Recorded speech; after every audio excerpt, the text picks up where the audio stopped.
Hello? Oh god. Give me a second. I actually arrived on time. Nice. Oh god. No! Pop out. Upgrade the chat.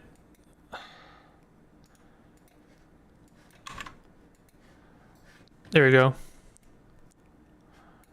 And now I need to pop out my chat window. There it is. Hi. Hello? Hello. Why didn't it update? I don't understand why didn't it update though? God damn it. Chat box? Chat. It should have updated. All right, let's try it again. No, it's the same. Oh, you know what? I know what happened. Okay, that's fine. We did it. Tutorial was really good. I understood it. I'm very glad. That's fantastic. That tutorial was actually a lot less work than it looked. In terms of like compared to some of the other tutorials I've done. Any animations I have to do add like a ridiculous amount of man hours, or person hours, to production. So I was able to cut enough corners that it was manageable, and I managed to get it done in like a week rather than like a month. Anyway, enough about that. How are you doing, chat? It's been a week since I seen to you last, and we're gonna do some Caves of Cud, and I'm going to make sure I have tweeted and put this stream in the appropriate channels. Give me a moment so I can do that. The one thing I messed up on is that was the first time I've tried like basically like shuffling people over to a stream after a video is finished. Hey all, I'm streaming some Caves of Cud. Going to be teaching Mutant Play and dying a lot.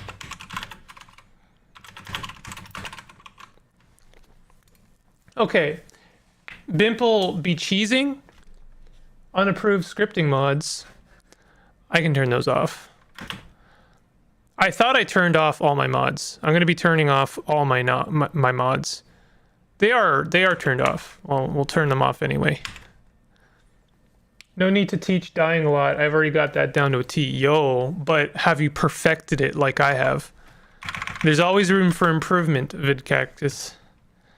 All right, so these are all mutants. These are actually the mutants I was playing as in order to make that tutorial video. So we're gonna make a new character. Oh, I should also post in the Caves of Cud channel. Let me do that real quick. Cud stream announcements. Hey all.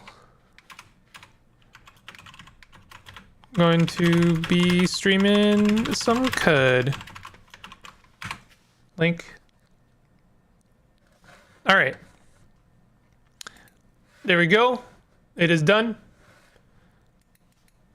All right. So I'm gonna try classic mode. We're gonna play classic mode because there's nothing like a little bit of spice in your life to get the day started. Gotta get that spice.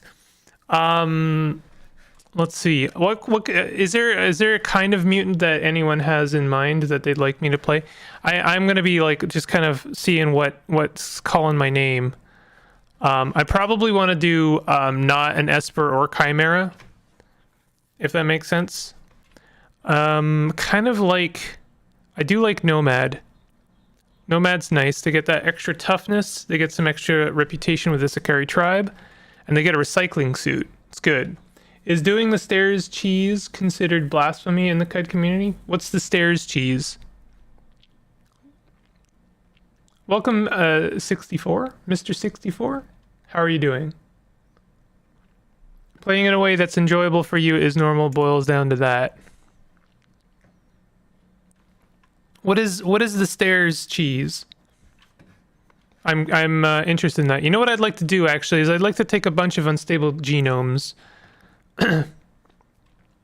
Like I said, we're not going to go Chimera or Esper, so I'm probably going to take... I like the physical defects, but I would be open to taking a mental one, I suppose. We could take like an evil twin. I like quantum jitters a lot, actually. Also, is the game... The game has no sound right now, sorry.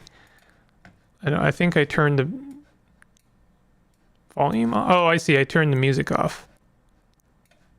Not sure why I did that. I still don't have sound.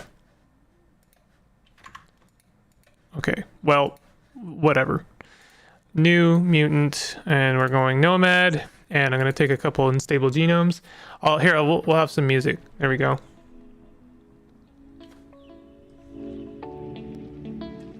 I would like to see you use the combo of the plant skin plus quickness. Plant skin. So you're talking about the, let me see here. That would be the photosynthetic skin. Extra quickness. Heightened quickness. All right, let's take heightened quickness. I don't know about that combo. Replenish yourself by absorbing sunlight. This is just basically means you don't have to eat as much food, but it gives you extra. Honestly, this mutation, the best part about it is the reputation you get for plants. Plus 30% to natural healing rate. Oh, okay, never mind. I didn't know about this. Plus 15 to quickness. Yeah, that is actually really nice. All right, let's do that then. And so I'll tell you what, I'll take those two, and then I'm going to take a couple unstable genomes. So we have a couple surprises. It will allow you to have 30 quickness at level 1. Yeah, that's kind of really good. I didn't actually know about that one. You involuntarily release electromagnetic pulses, deactivating robots and artifacts around you. Small chance each round you're in combat that you release an electromagnetic pulse with radius 3. So this means that I would not be able to use my artifacts. I would not be able to use any artifacts. I do like cold-blooded. You're more lively. At lower temperatures, you're more torpid. Your base quickness score is reduced by 10. That would not be a good one to take. I was thinking of amphibious. Your skin must be kept moist with fresh water. You pour water on yourself rather than drinking it. Well, with the recycling suit and photosynthetic skin, this amphibious could actually be really good. So we're a plant frog. We'll go ahead and take another unstable genome, and I'll take a night vision. I'm honestly kind of tempted on thick fur instead of night vision. I'm on the side of, like, I think that night vision is kind of overrated. But we'll take night vision. True frog plant, yeah. So I'm gonna put a couple of points into toughness. Let's get that up to 20. So we have a nice chunky toughness. I don't really know what kind of what kind of build we're going for yet. So I'll just bring these up to 16 each so that we have a nice baseline. Eat sunlight. I do like to go higher intelligence just right away. Probably we'll go higher willpower, but I'm gonna make ego my dump stat for now. Just because I don't have any mental mutations. We'll put 1 point in. We'll make strength 1. I like having a higher strength. High strength is good. This is I mean, this is a pretty generic character, nothing too exciting. Stairs cheese. Aggro enemies to a stair and make the fight 1v1 instead of 3v1. I don't think that that's cheese. I think that that's just tactics. You know, the same tactic can be applied to funneling enemies into a hallway, right? I think that that's fine. Who wants to name my character? Eat sunlight and cover yourself in water. I learned it with your tutorial alt, though, almost sure. Yeah, I think I did specifically teach that tactic. You mean choke point cheese? Yeah, I mean, that's like standard traditional tactics.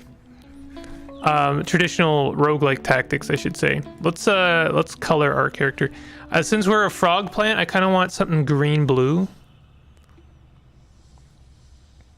This is something I taught on, like... Oh, snakeskin. Perfect. I like that. GG, nice vid. Hey, Kevbo, how you doing? I thought the streams were going to swap over, so I went to get a drink. I thought so, too. I didn't do that very well. I'm sorry about that. That was kind of frustrating.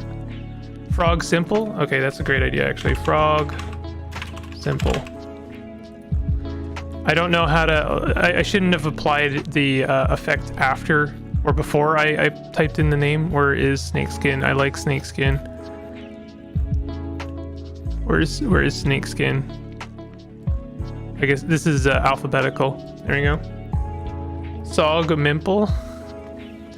Okay. Frog simple. I like that. Yeah, I don't know why I was trying to figure out how to get it to dump everyone into my stream after the tutorial video ended, and it didn't work that way. I'm gonna go in Jopa. I'm tempted on something else, but I'm gonna go to Jopa because I think that this is the first place that people should generally start, like when they're starting a new character. And I do want this stream to be tutorialization. If you're new to my streams, I usually stream on Tuesdays to Thursdays, but I generally haven't been streaming Caves of Qud. If you have any questions related to Caves of Qud that you're not sure about, you can go ahead and ask me. I will reserve the right to be ignorant on the subject. All right, so we have music now. I like to pretend I know how to play this game, but you know, at the end of the day, I always learn something when I'm playing. I probably every single time I play this game, I learn something new. Which is one of the reasons I like it so much. Auto explore moment. Hey Horth SMS, how are you doing? This time it is Qud and I'm on to the Tomb of the Eaters. Wow. Good luck. Are you in a classic mode or a roleplay mode? No judgment either way. I think that honestly roleplay mode is the way to play this game at this point. To answer your first question, if you have it, if you press backspace, you can go to points of interest. The number of times I had to inform people on that is actually hilarious, because almost every time I used this feature, someone would ask me like, whoa, how do you get that very useful panel? Or should I find such a cave? I need to give you a knickknack. Let's see what we have. We don't have any knickknacks. We do, however, have some salt hopper chips. No knickknacks. Okay. Let's get our first named location. I kind of like, it's not a good move, but something I like to do sometimes is go to the named location first. It's just an easy, you know, thing to do in a way. We have 36 drams of water. That's not really enough. We need to make some more water as soon as possible. Hello, Blundermoth. I got 200 hours in before I realized you can sell Reshef lore for XP. That's a really good thing to know. It's also good to know that like, well, I wouldn't say it's a recent addition, but it wasn't something you could always do in Qud.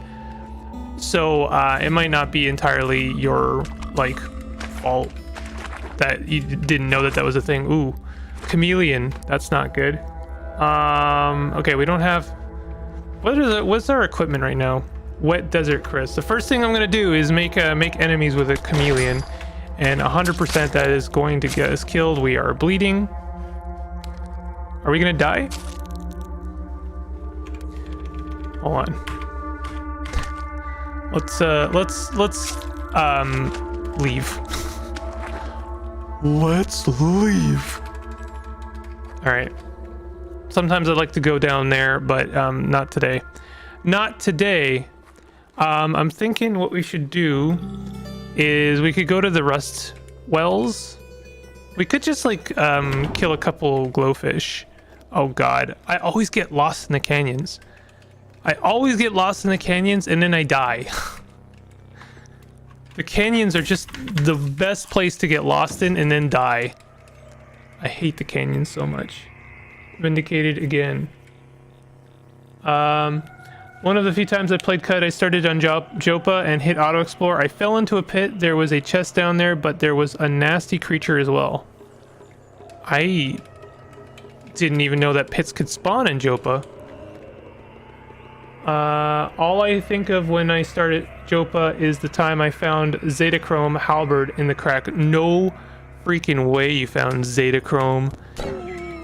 I never find Zetachrome. That is insane. Yo, we got a battle axe. What kind of weapons should we roll with? I started with a recycling suit. I didn't realize the recycling suit offers 3 AV, which is really, really good. I kind of like the idea of this battle axe. We could go choppy. We could make a choppy mutant. Wimple Lost in Canyons. Everyone take a drink. Honestly, everyone take a drink a dram of your favorite various fluid.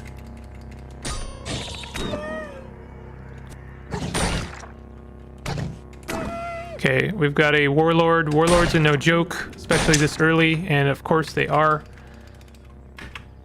destroying me.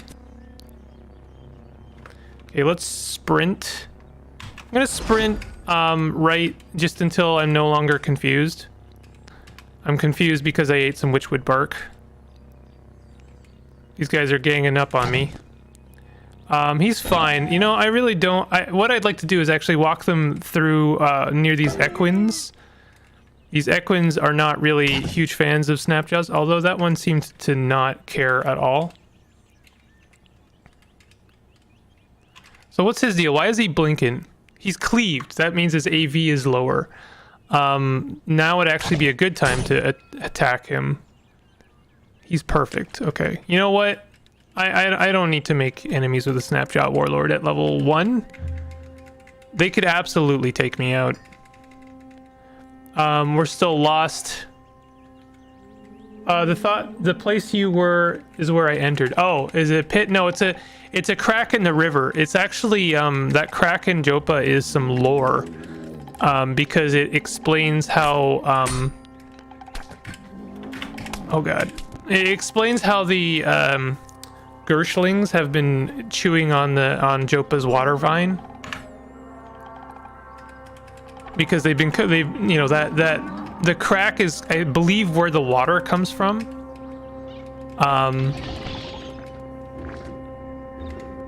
Okay, do we have a ranged weapon? I don't think we do.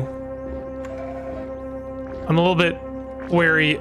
You can absolutely die to seed spitters this early in the game. I really wish I wasn't lost right now.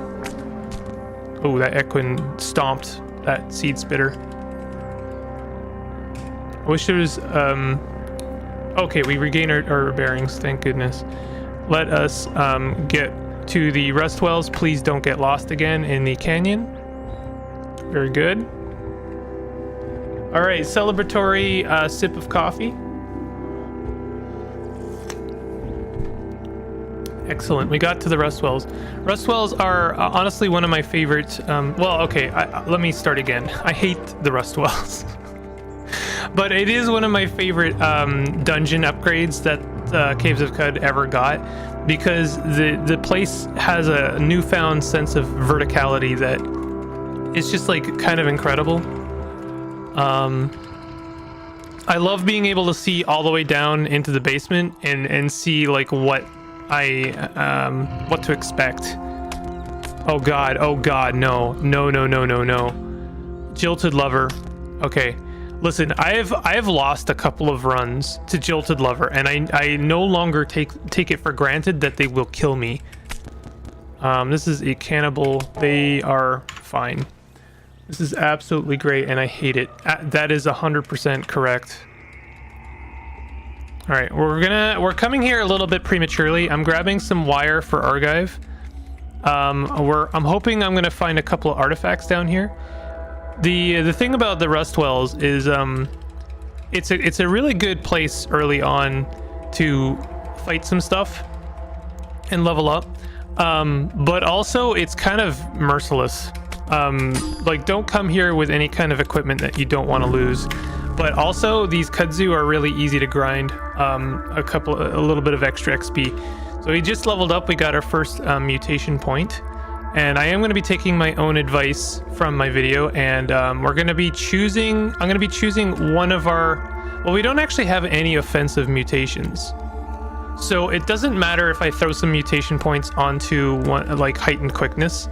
I think it would be a good idea to throw it onto heightened quickness. And then hopefully between now and level 5, maybe one of our unstable genomes will pop off, and we'll get something that we can throw a rapid advancement on. I didn't really make that tutorial video with like unstable genomes in mind. Like I didn't like, oh, I'm gonna tell people to take unstable genomes. That's not really advice I would give anyone for their first game.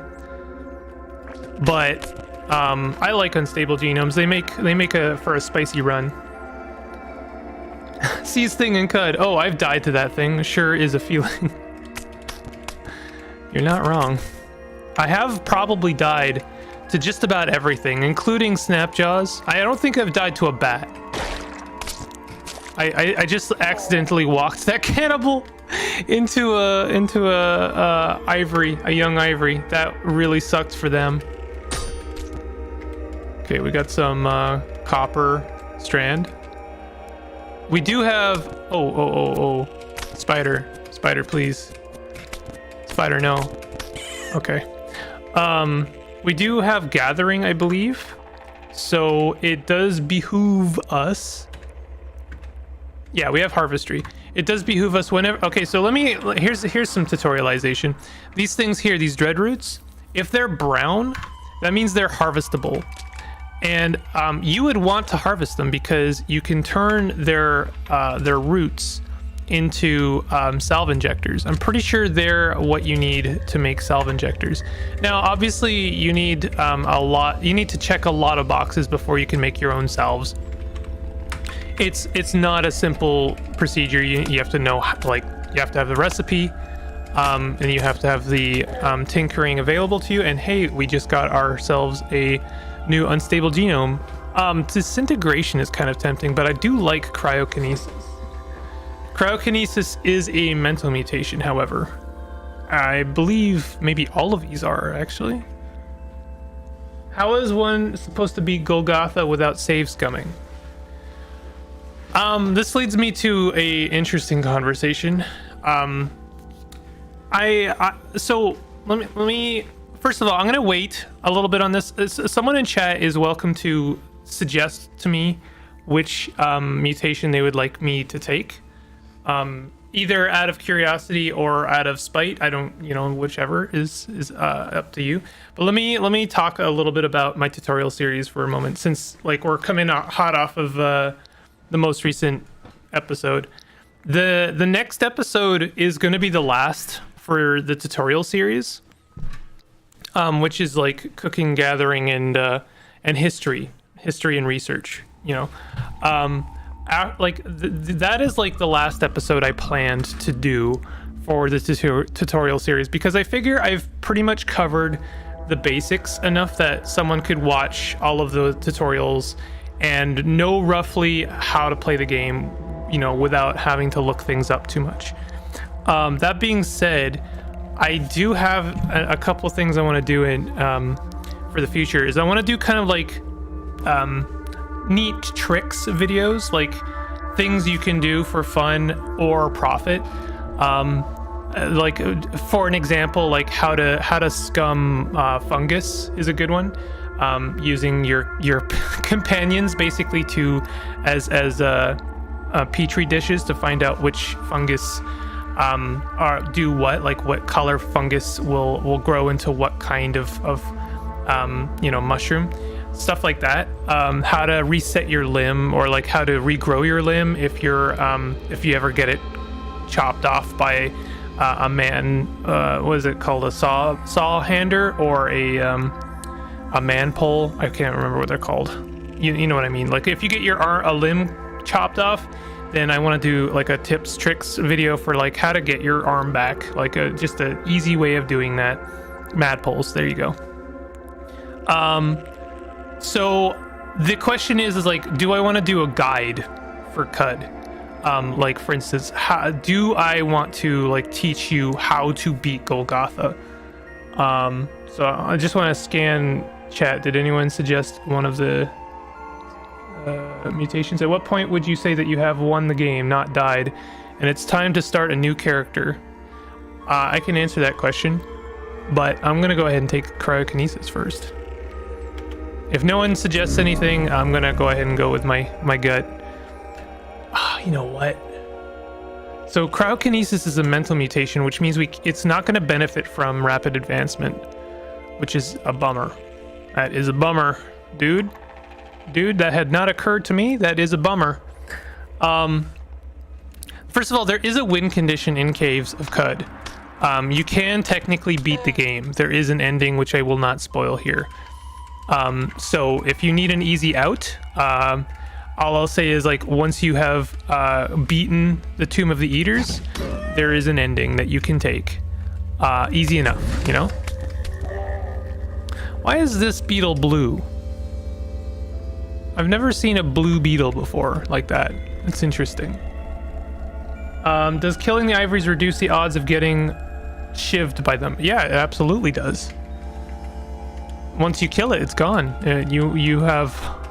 do you mean like does it make you less likely to get shivved by other ivories? Because no. Plants are always a problem that you're going to have to deal with, and a lot of them are kind of invisible.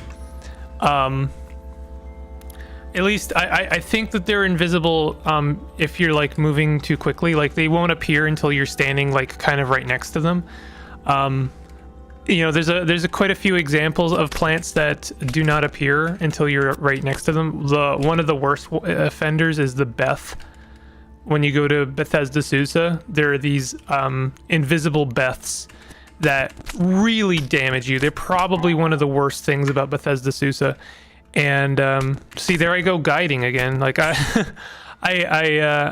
do wonder. Like I know that if I was to do a survival guide for Caves of Cud that taught people how to beat certain dungeons, I know it would be popular, but I actually, you know, like I care about these things, and I don't know if I would trust people to not watch those videos, if that makes sense. Like I really don't want to you know, pull someone else's rabbit out of their hat, if that makes sense. How is one supposed to be Golgotha? Does killing the ivories reduce? What are common meta goals outside of completing the Tomb of the Eaters questline? Faction quests? How do those compare against other sandbox RPGs? There are quite a few side quests that you can take in Cud, and a lot of them offer you really great benefits. You know, they're difficult. If you're looking for an easy meta quest, I'd say it, you know, this quest is not easy by any stretch of the imagination. But if you're looking for a meta quest, one of my favorites is to make friends with the Slog at the base of Golgotha. That is to say, making friends with urchins, I think it is. I can't remember which faction he belongs to. Let me just do a curse. Oh, mollusks. Making friends with mollusks is a great side quest. Are there any mods that you feel improve the game? Yes, there are. I am deliberately not playing with them today because that if I play with them, it kind of confuses the language of, like, you know, teaching the game to people, because I'm very used to using them. But I can give you a list of mods. I actually have a pretty good video on the list of mods that I use. The only major one that I don't use anymore is called Cud UX. Cud UX was great. I love Cud UX and I love the devs of Cud UX, but it's become pretty defunct, so I don't think I recommend it anymore. Yeah, this bear is kind of tearing me up a little bit. I think I can afford to hit him one more time. Okay, we can as long as I'm at 15 or above. Okay, we're at 12. Let's go ahead and eat some witchwood bark. There we go. We killed the bear. We killed the bear. Mollusks, yeah. How do they compare to other sandbox RPGs? Well, I don't know. Throw me a sandbox RPG that you would compare Caves of Cud to. I think is a adequate way of you know, like I'm not sure. Like Caves of Qud is for sure my favorite sandbox RPG of all time. I think that the side quests are some of the most, like, I don't know, intelligent in any game that I've ever played, because not only are they well written, but also they offer the player agency that no other RPG really tends to do. You know, they like, for instance, one of the most recent side quests that have been added to the game are the Slinth. The Slinth are looking for a new home, and you have to try and find some settlements for them to settle in. And in order to do that, see, the problem is that no one really wants the Slinth to live with them. It's kind of a big ask, so it means you have to have a fairly large amount of reputation with a lot of settlements in order to get the Slinth to settle there. And it's just such a brilliant way of, like, kind of you know, Caves of Qud connecting its inner mechanisms with a side quest. It makes sense in a story sense, and it makes sense in a like a mechanical sense. Like, you are using the game's factions reputation mechanics in order to kind of like fold in on itself, you know. Oh god, oh, that is a moth. Oh, that is not good. Level 4.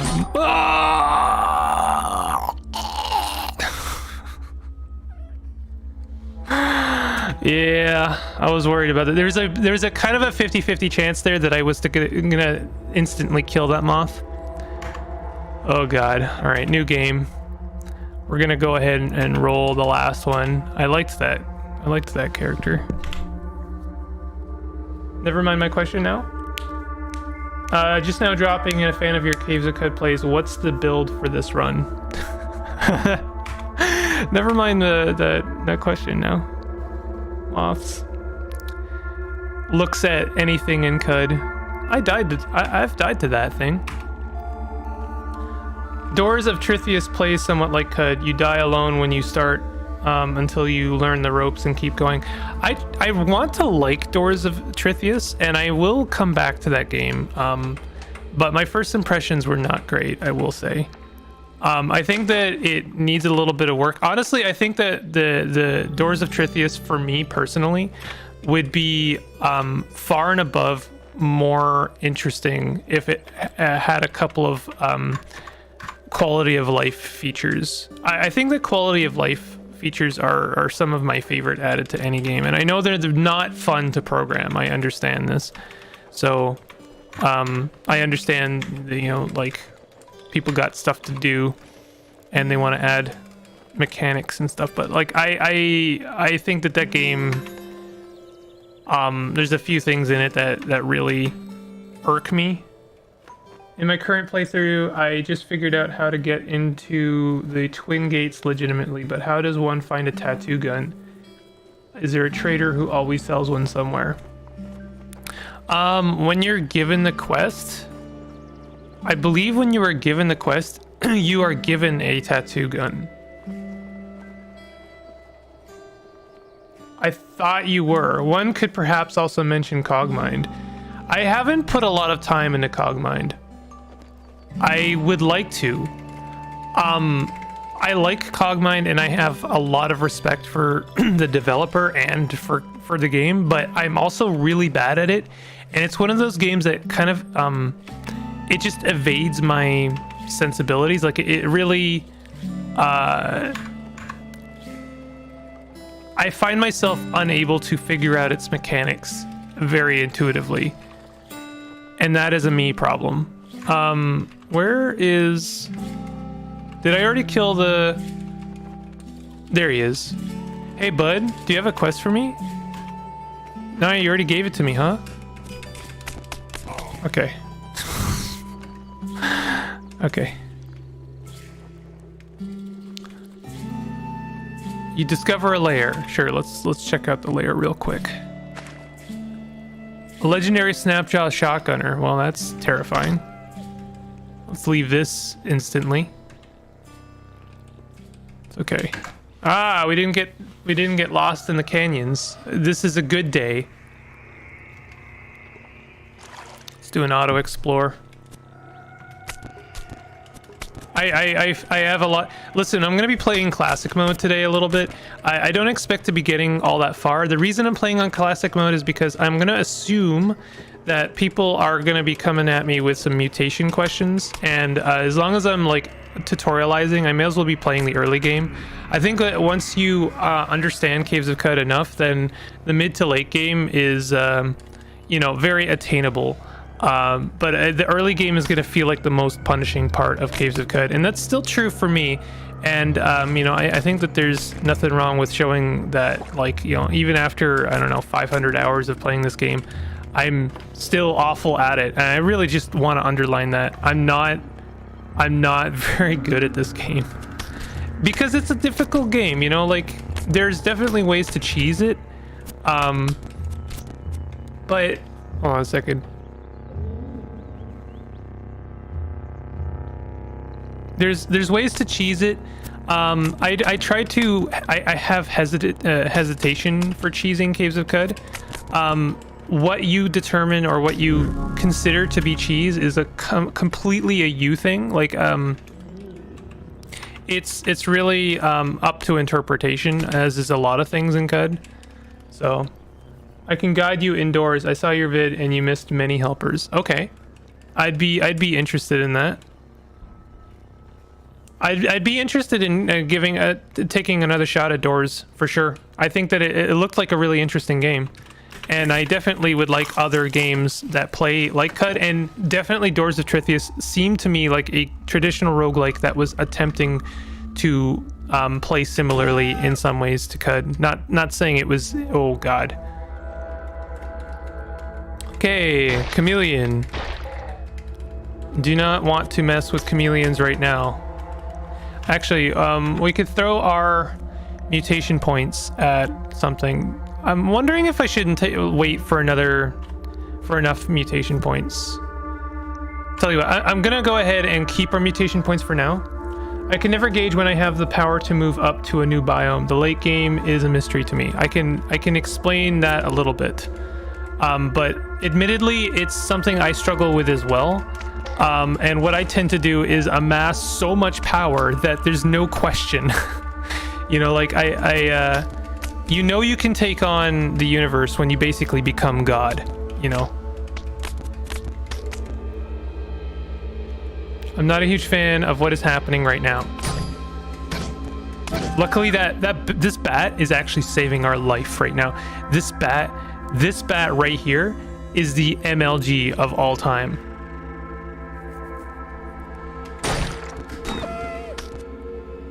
How are you doing? Average. Injured. Okay, let's help this dog. Please. Wounded. Badly wounded. Yes. 125 XP. We are bleeding though. We are bleeding. Oh, this bat. Oh my god, this bat though. Yo, this bat though. The difficulty comes from moving quickly, for sure. This bat, the bat, you moved out of the way, bat. Why is this Snapjaw, like, not coming at us?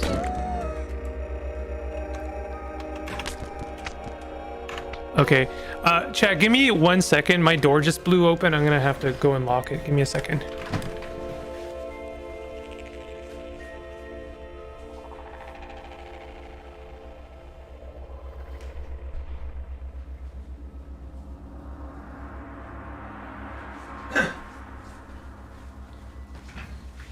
If it doesn't get locked, it gets blown open. Don't forget to bask to get that 15 quickness. Yeah, you're not wrong. I guess I am messing up a little bit on that.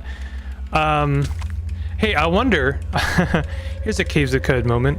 I wonder... I have the ceiling is open for me right now. I wonder if I can bask now. You need sunlight to bask in. I guarantee you the game's gonna get updated so that you can bask in the caves as long as there's an open ceiling. It's exactly... What do you need? What do you mean? Oh, it's nighttime. Oh my god. I actually want to try this out right now. Something died? Feral dog begin. I think the feral dog just stepped on an ivory thing. Bask in the glow of your rusted kit. You scared me there. I thought maybe my recycling suit was rusted. Okay, hold on. So it's daytime now. Can I bask down here? You can, yo. You can bask underground. You can fly underground as long as there's no roof above you, so it makes sense you could. This is what I love about CUD. Like the people working on CUD, like the devs, are like this is not gonna sound like a compliment, but like anal retentive to the degree of like it's just a ridiculous degree, and I love it because it's just like, yo, we gotta make sure that the details are correct. Like you can of course bask underground so long as there's an open ceiling. Like that makes sense. Now the only reason I'm fighting the kudzu here is because they're really good. They're really easy XP when you're at like level 3. Later on they're worth nothing. And in fact they only are a negative to fight because then they rust your gear and they're awful and I hate them. I don't think I've ever died to a kudzu, so at least I have that going for me. Here we go, level 4. We still don't have a new mutation. So the next level, this is a problem because the next level I'm gonna get my rapid advancement, and I don't really have a physical like aggressive or offensive mutation to throw that rapid advancement on. Would be cool if they added a tattoo shop at the 6-day stilt. So many useless shops up there. Not to call you on your statement there, but would a tattoo shop not also be very useless? Would that not also be like the most worthless thing? I know you're trying to find a tattoo gun. Guess I'll have to use the debug to spawn in a tattoo gun because it's pretty annoying to raid settlements and layers in the hopes of finding one. They should have given you one. Are you sure you didn't get the... Did you get the quest from Barathrum?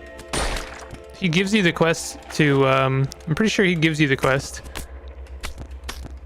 I know that you get a tattoo gun. Like, the game does give you a tattoo gun. And Caves of Cud is generally not in the business of giving you, like... filler quests or filler tasks. Generally speaking, if they want you to find something, they it's like something important, like okay, I just realized we're face to face with a bear right now. Are we still metabolizing? So we still have that plus extra quickness. Yeah, we do. We have 130 quickness. That ooze coming up on us is actually making me a little nervous.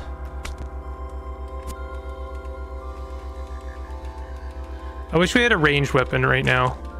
Ranged weapon would be very nice.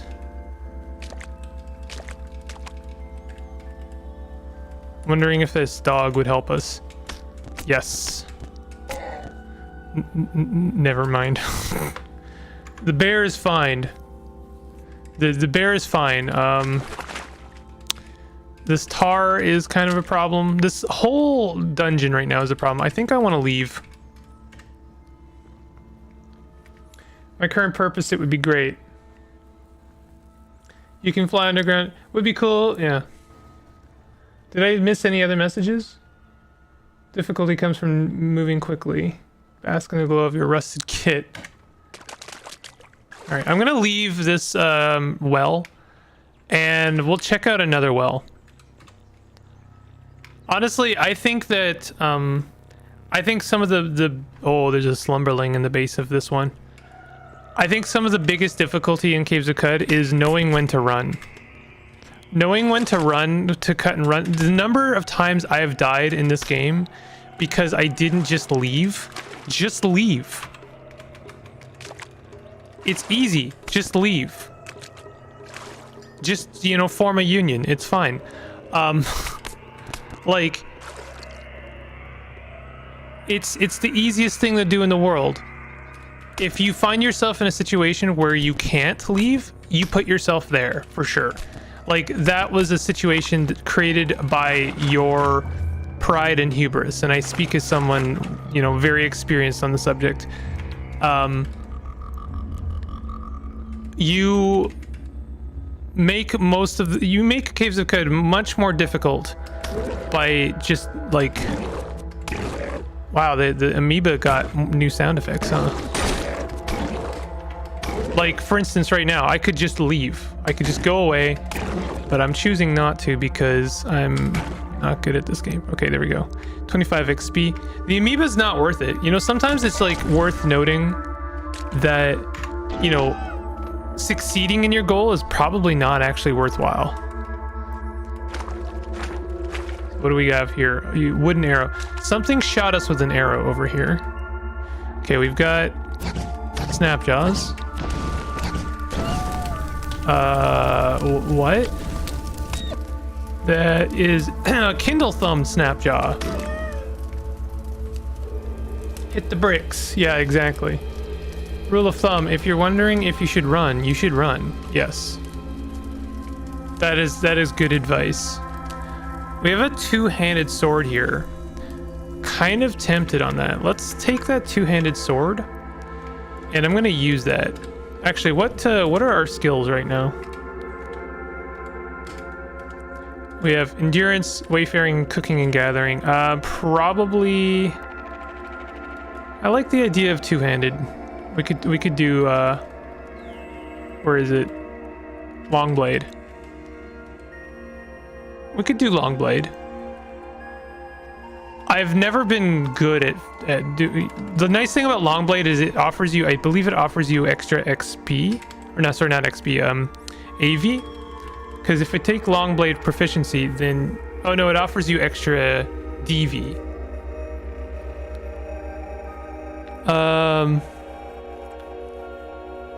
That's the aggressive stance. Defensive stance, while wielding a Longblade in your primary hand, you gain +2 DV. Our DV right now is 6, so I don't think that would be very worthwhile. I don't know. I'm not very good at long blades. I'm not good at figuring out how to use them effectively. Wow, we just keep getting confronted with like awful things. We could see if this dog helps us. They are injured. The chameleon, that is. Badly wounded. Nice. Did we get XP from that? It doesn't look like we did. Looks like the feral dog stole our XP. Damn.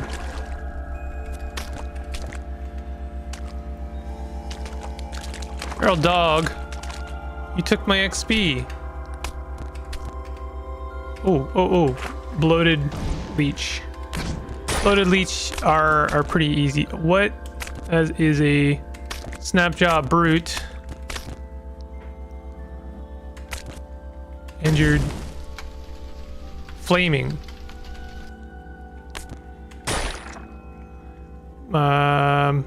Injured. This is not a good situation again. Wounded. Badly wounded. There we go. 200 XP for killing that leech. This is good. All right. There is a brute around the corner, but they don't seem to be... Okay, there they are. They are a Kindle Thumb Snapjaw brute. So this is actually really nasty. They have the ability to shoot fire. I think they can only do it once, though. Kind of want to go short blades. I really like short blades. We're actually doing all right. Long blade is really difficult since you have to be mindful of what stance you are in, since it changes the effects of your lunge swipe. Yeah, that's one of the reasons I've never played long blades is I tend to gravitate towards passive damage rather than active, like, you know, circumstantial damage. So we have, I kind of want to take horns. I really like horns, and they give us goat folk and antelope reputation. And this is also a very good, like a weapon or offensive based mutation. It's also a physical one, so we can throw our rapid advancement on it. what kind of cool horn do we want? Do we want antlers? Horns for that short blade build. I forgot they were short blades as well. Yeah, that's actually really good. Do we want antlers or a casque? I don't even know what a casque is. Disarm is super strong though. Yeah, I have no doubt. And the thing is that disarm works on robots too, right? And like turrets. So you can actually like disarm weapons from robots and then disassemble them for extra parts and stuff later. I'm just gonna go for like one horn. I like the idea of like one big horn on our head. So we're level 5. Your genome enters an excited state. Would you like to spend 4 mutation points to buy a mutation? So I'm going to say no, actually. We have pretty good mutations right now. We can decide to grow a new mutation later. But the fact of the matter is that we have 4 extra mutation points to throw at something. And since I just got the horn, I'm going to go ahead and throw our horn, our rapid advancement on the horn. Since it's at level 1, we'll gain the benefits of that right away. So it's at rank 4. But you'll see again, like as I was saying in this tutorial, it's capped at rank 3, and we can't level it up. We can, however, throw some points into like height and quickness. So I'm going to go ahead and throw our points into height and quickness. So we can only bring it up to 3. That makes sense. I don't know what leveling up photosynthetic skin does for us. Is that extra quickness as well? Yes, it is. It offers us a better Basque. I've never actually taken photosynthetic skin with it in mind to level it up. So that's kind of interesting. If I'm going to go short blades, I'm going to start... I'm going to need to put points into agility. And here's the important thing to know. Now that I have horn on our head, I'm pretty sure we want to... you want to hit tab on the horn so that this is our primary weapon. So now whenever I attack, I'm attacking with my horn. And the nice thing about short blades is that they work passively. So like when you're making an attack, there's a chance that you can hit an enemy with your other offhand short blades. And basically we can hold short blades in both of our hands, and they're both going to count as offhand weapons because our main weapon is actually our head. A casque is a beak thing, like on a horn bill, just a huge beak. Mining turrets is very profitable, yes. So now that we've kind of been handed this gift, I'm going to go ahead and take short blade, and I will definitely take bloodletter. Your short blade attack that penetrate have a 75% chance to cause your opponent to bleed. Bloodletter is great, and jab is pretty great too. This is the one that your offhand attacks twice as often. So we actually have a really good setup right now, coupled with the fact that we have pretty decent quickness. Means that we're going to be making quite a lot of extra attacks. The only thing that would honestly make this better is if we had like multiple arms. That Snapjaw had a severe advantage on us.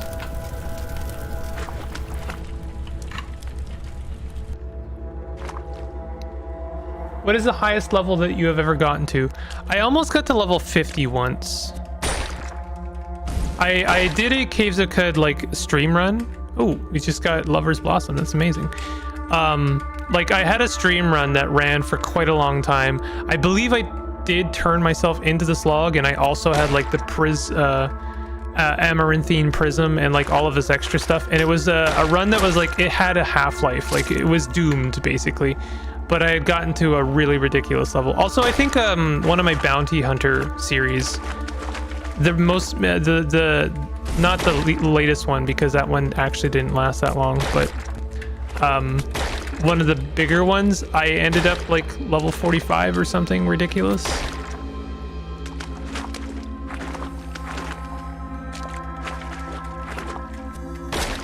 We're still getting XP from Kudzu. We're fighting Kindle-thumbed Lover's Blossoms, which is just absurd. What's going on? Hey, bot, how are you doing? The ooze run? Yeah, the ooze run. The ooze run was good. I liked the ooze run.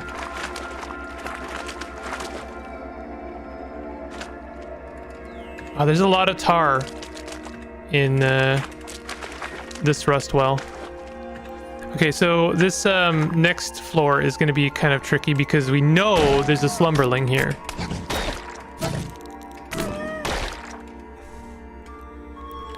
One nice thing about using your horn to attack is you know it can't get rusted. So that's really good.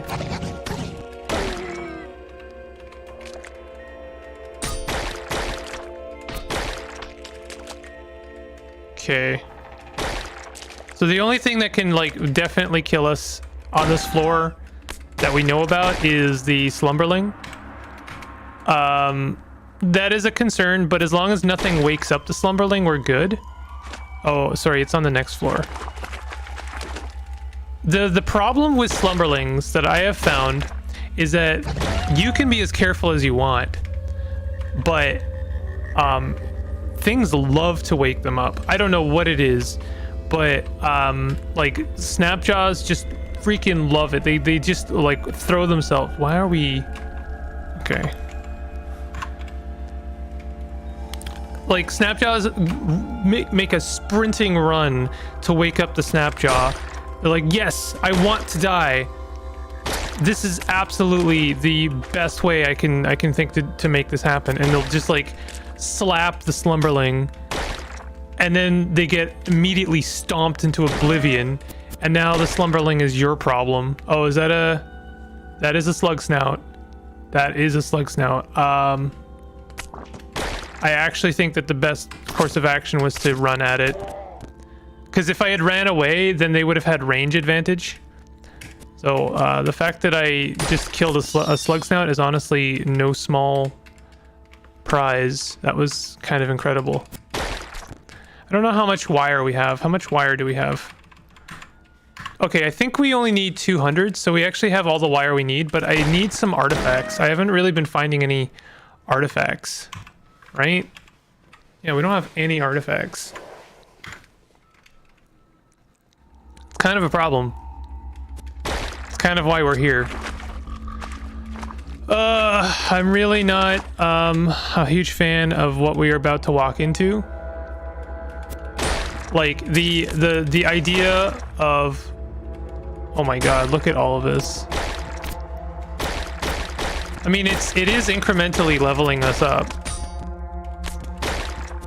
But my god. Oh no, our Desert Chris rusted into dust.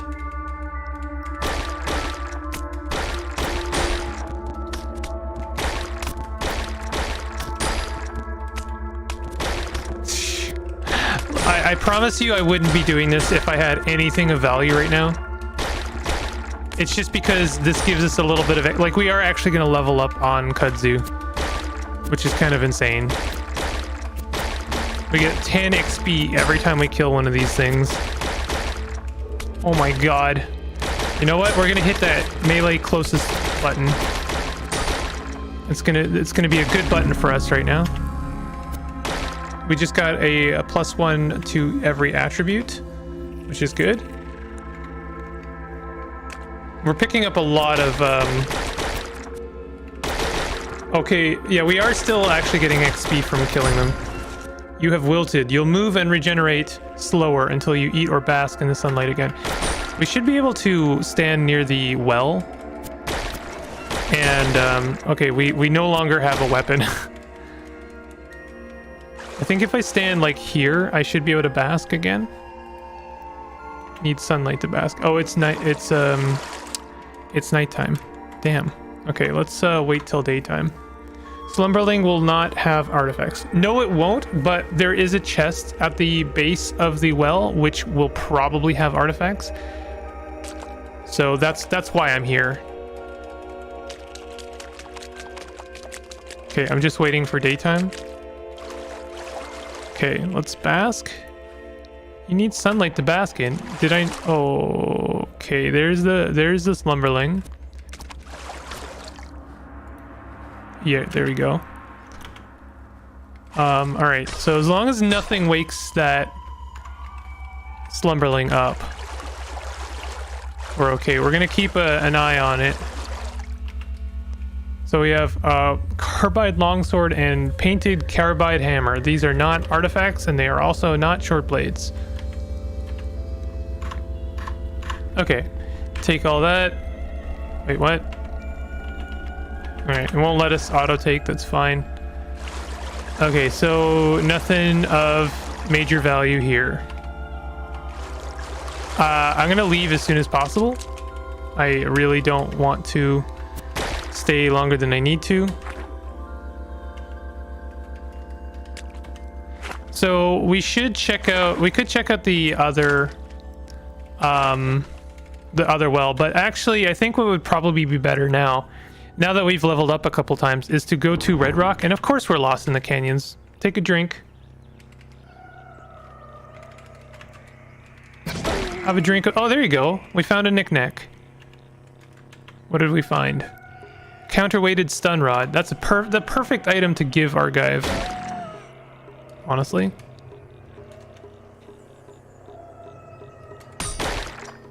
I'm not sure. How much water do you get from the recycling suit? Hey, we now have a horn. So it's when we're fighting a chameleon, it's horn versus horn. Our horn is already doing like really nice damage. Horn is such a good mutation. I love it so much, honestly.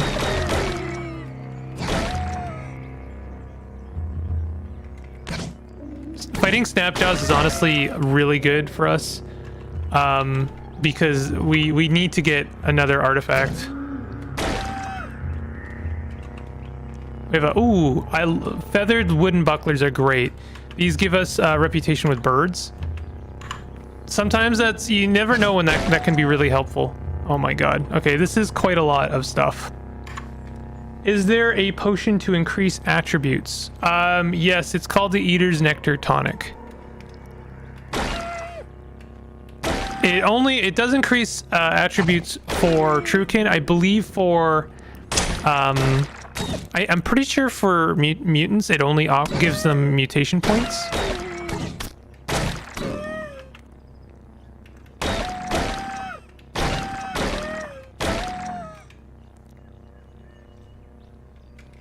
But yes, Eater's Nectar tonics will be what you want. They're not easy to get though, for obvious reasons. If they were easy to get, they'd be broken. There's another weird artifact, so we have another artifact for Argive. There's another weird artifact, and a gentling cone. I love gentling cones. These are the ones that you can't take off your face, right? Yeah, cannot be removed once equipped. There are ways to unequip it that are kind of cheaty, but oh, we got a new quest to recover a named item. Can you get eaters from paladins? Oh, you mean like the Putus Templar? You can, and in fact you can even become friends with the Putus Templar as a mutant. It's just very difficult. I believe they have like negative 16,000 or something, or 1600 reputation. Let me see here.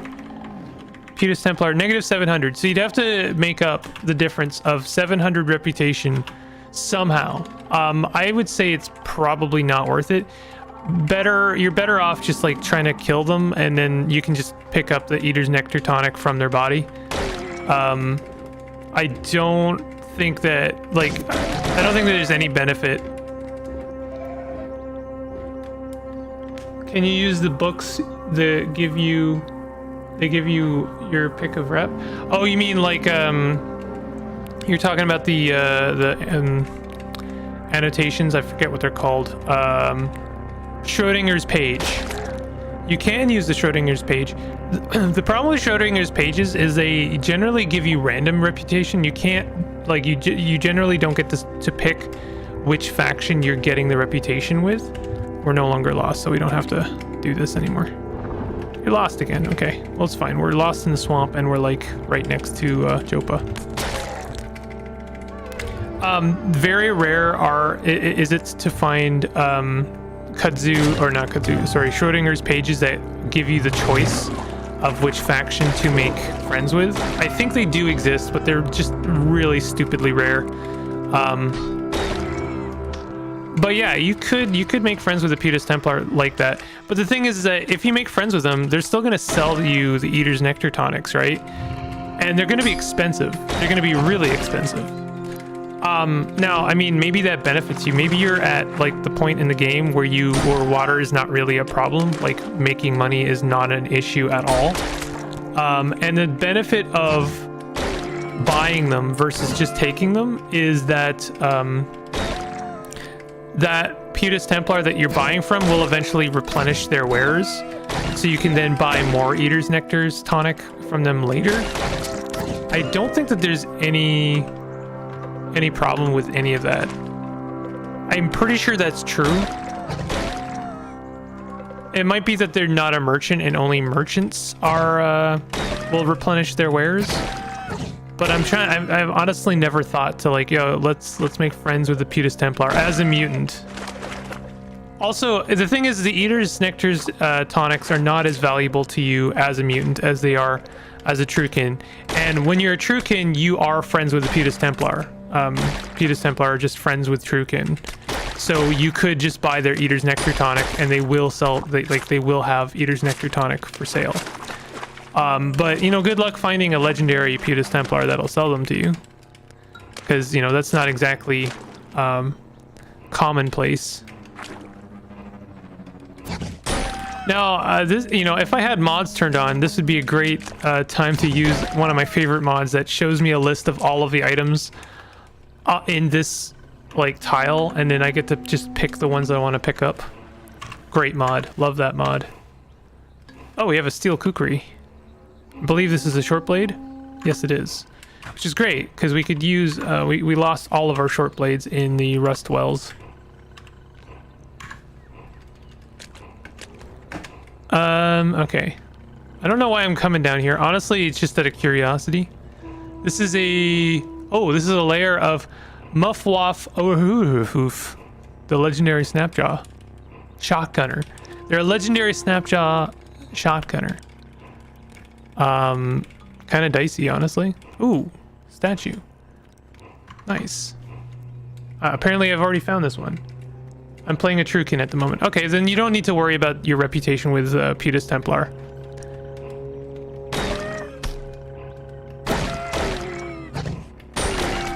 I'm surprised I haven't been picking up a bunch of shotguns.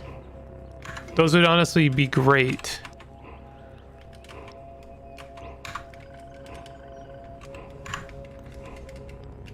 This is a pretty good lair to find because these guys are pretty easy for us to kill.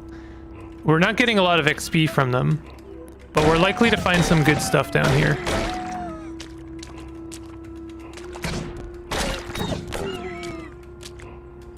No worm. Hey, he cracked my horn. That's not good. That just means the AV from our horn is like halved, I think. Which isn't great for sure, but it's not the end of the world. Oh, we got impaled by an ivory. Love the new sound effects in CUD. Really makes the whole game a lot more squelchy.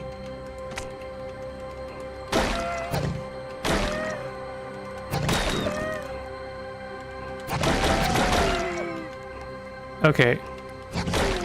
I don't know how deep this layer goes.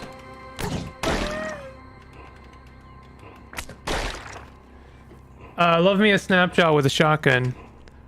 This layer is like your best friend. This layer is pretty fun. There's not really a lot of major danger. Ooh, we have a engraved steel vine reaper. While traveling through College of Democracy of Durkakesh, Suyahim stopped at a market in Suyahim City. At an obscure shop, he purchased a traveling helm and named it Travelingus Ingicus Suyam friend. Then he went to a nearby tavern and lost it. So this tells me that this named object is a helmet, and I don't actually need a helmet because I have horns. I'm pretty sure I can't wear a helmet, so there ain't no point in that. There is our legendary Snapjaw. Hated by oozes. They would be great legendary to kill. There we go. Ooh, we have amazing sound effects for gaining reputation. That's the first time I've heard them. We have a failed energy relay and a copper nugget. You are wilted.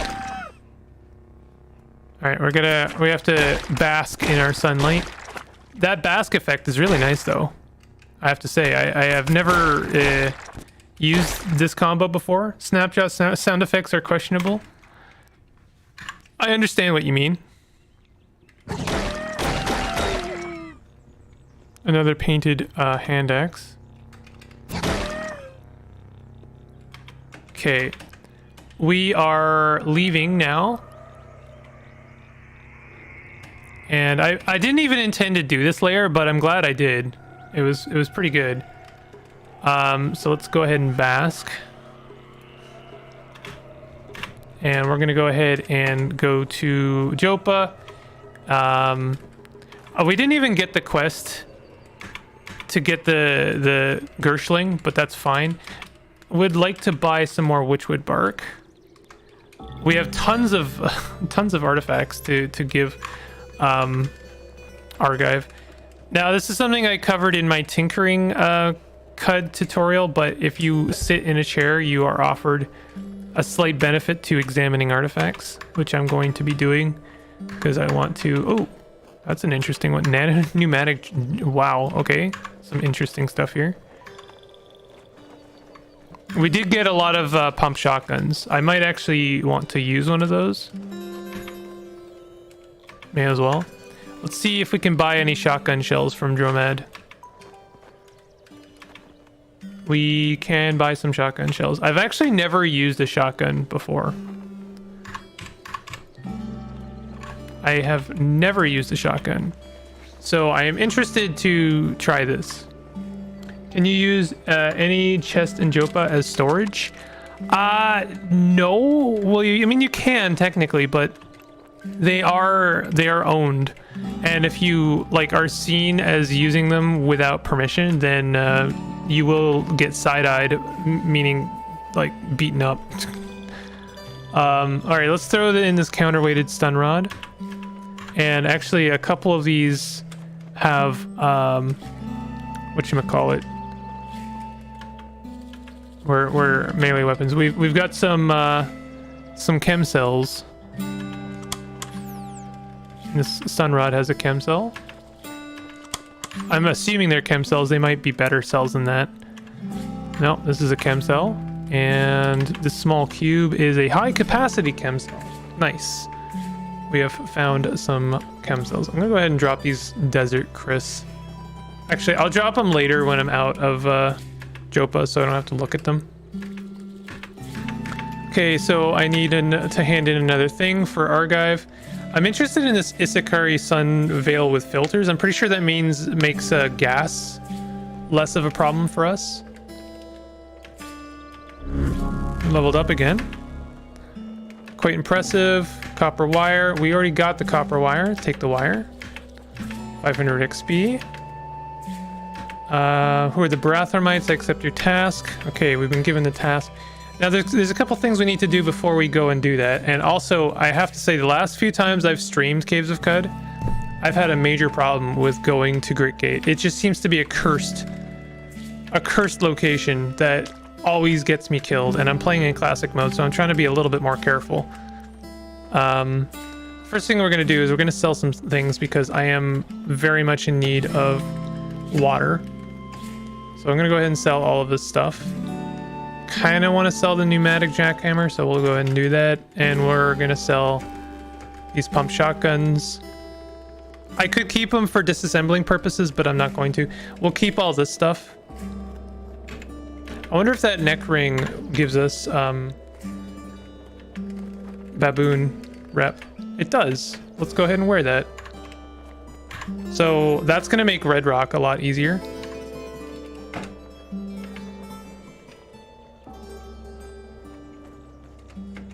Oh, or not. So immediately Red Rock is a very interesting place right now. Got a chest. Cloth overalls. Oh, a glow sphere. Nice. We don't really need it, but I'm glad to have it. With extra limbs, do you know if other effects are divided like AV and DV are?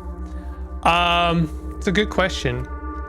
I think that arms and legs are fine because you can't technically wear armor on them. You can wear bucklers on them, but bucklers are weird. We've kind of done this, but bucklers are like a weird chance thing. Like, I think the more bucklers you wear, you have a better chance of blocking with your buckler. So then you have a better chance of having that extra provided AV.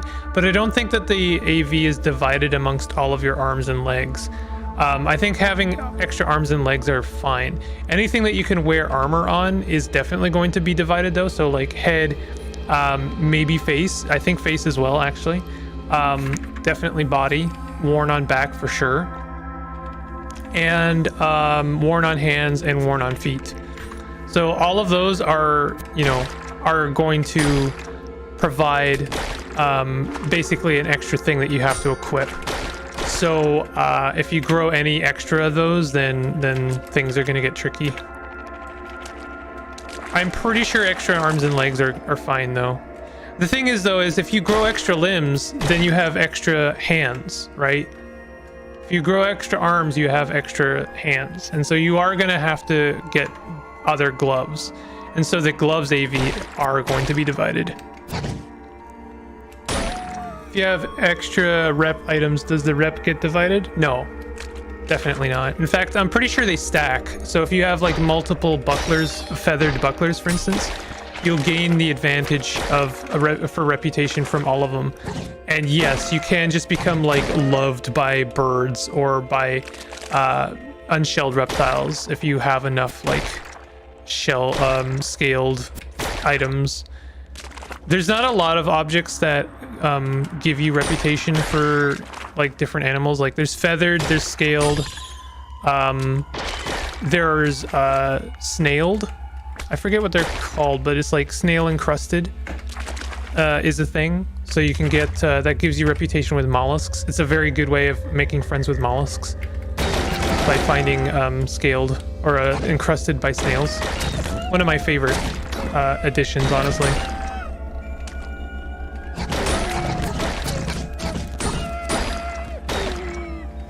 Yo, our horns are doing work right now.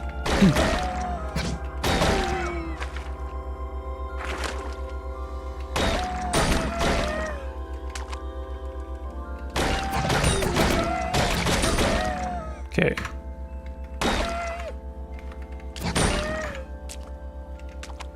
We got a small mossy tube and strange tubes. I'm pretty sure that is actually a folding chair, but it might not be.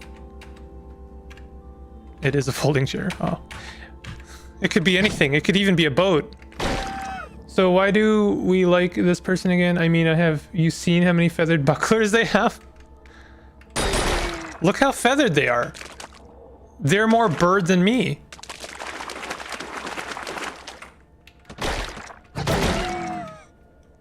Ooh, we got Redshift lore. We got some other kind of lore on that engraved hammock, which doesn't even make sense, but you know. How do you engrave a hammock? Honestly, I'd like to meet the person that did that. That's incredible. Okay, we found the critter. Love coming here. I love coming to Red Rock second, honestly, because that just like you know, is so much easier. The Gershling is honestly no joke. Gershlings are not to be trifled with. They're really difficult. I have quote unquote died to Gershlings. You know, this early in the game they can be really tough. I know I just walked right over an ivory whatever plant. The hammock might have wooden parts. You know what? Fair, Vid Cactus. You're not wrong about that. Kevel Bong. If you have extra rep items, yeah, they don't get divided. Too famished. We're gonna bask. I need to set up a quick button for this. Maybe F9. Yeah, we don't need load. You bask. You bask. Okay, talk to Elder Iridad. I return. Here you go. Gersh. Uber Nostrum. Thank you. Leveled up. Extra reputation with the villagers of Jopa. Fantastic. We have a bunch of mutation points. We can actually throw one on horns, so I will. The next rapid advancement I'm probably going to throw onto heightened quickness. Unless one of our unstable genomes turns into something really good. I am going to make a quick stop at the 6-day stilt. Never mind. We're lost. I heard my name, and I hate how my brain responded to that moniker. What is that? Neuron activated? Oh, hello. Oh, hey, it's a legendary albino ape. You're no longer lost. Sharadram. Oh, I should have checked I did not check their reputation first. Fortunately, it didn't matter too much in this instance. So maybe they'll tell me where I can find a Borokoru. Yep. They just shared with me the location of the lair of Borokoru Ape God. Now, we're not on good enough terms with apes for me to go there, because I believe the lair of the Borokoru Ape God is a holy place, and therefore I need to be on like really good terms with them in order to go to a holy place. But knowing where it is good. Okay, we're going to the stilt. The reason we're going to the stilt is because it gives me 1500 experience points. I'm pretty sure I have a little bit of Reshef lore, and then we can get some more Reshef lore by looking at the statue over here. Never mind, we already knew that lore. That sucks when you roll the dice like that. Well, we have 2 Reshef lore. Let's go ahead and give that up. So we're at level 8. Very inconvenient entrance. I've never seen this icon before. What is that? That's a new tile. I have never seen that one before. I'm gonna give this stuff too. There are reasons not to get hand over books, but I'm going to do it now for the purposes of speeding along our session today. We could also hand over some stuff for the Mechanimus. Let's go ahead and make friends with the Pope. Disliked by mysterious strangers and hated by grazing hedonists.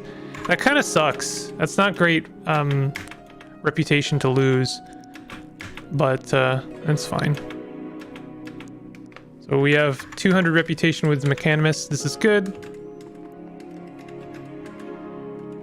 We could have a quick look around. We do have some money. Take my name in vain. Kevilbong. Great Kevilbong.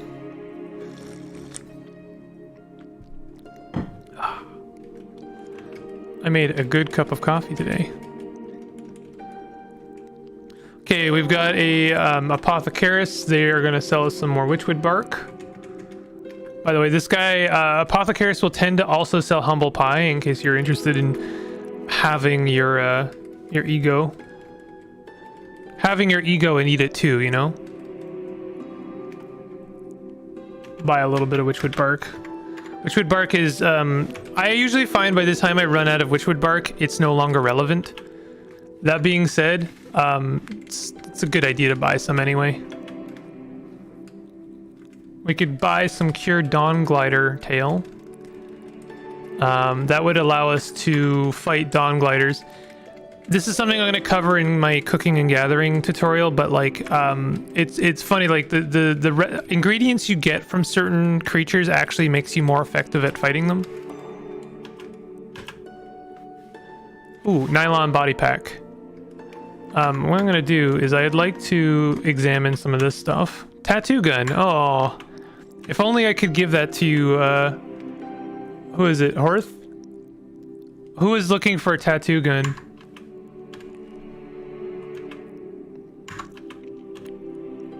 Oh, we got some HE missiles and Fix-It spray foam. I'd really like to buy this nylon body pack.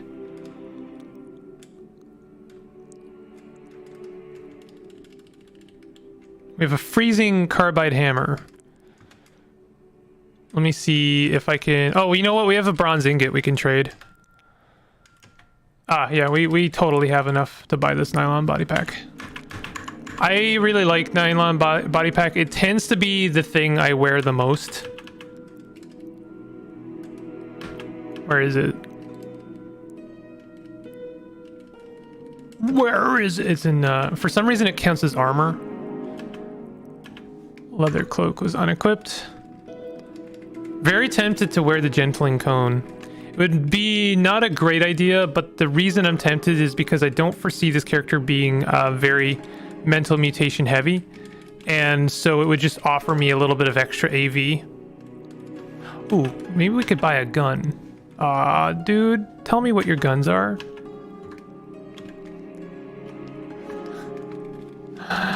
He's not gonna tell us what the guns are. Excuse me, sir, what kind of gun this is? I don't know. I just point the scary end at the bad guy. Okay, well, we're gonna leave. I wouldn't mind... Notice some ruins, sure. Let's do a little bit of exploring of the salt dunes. Picking up some extra stuff. We have a quillipede. Are we still basked?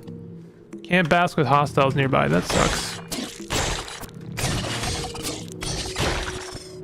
Can we bask now? Cool. Ooh, look at all this stuff. Pretty nice helmet. The Nullworm skull is actually quite nice this early in the game. Sandal of the River Wives, I think, is very good. Extra move speed. Cud shopkeepers are so awful. Here's some magical tubes. They're good for shooting, I promise. Not telling you how, though. That'll cost you extra. We're finding all kinds of ruins right now, which is great. We have Isakari warriors.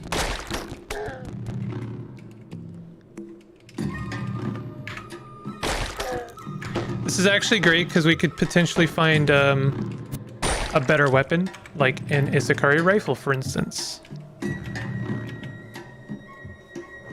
I'm gonna go ahead and pick up daggers. If you don't know, that picking up daggers is a great way of making a little bit of extra money. Flaming bronze dagger. Wow.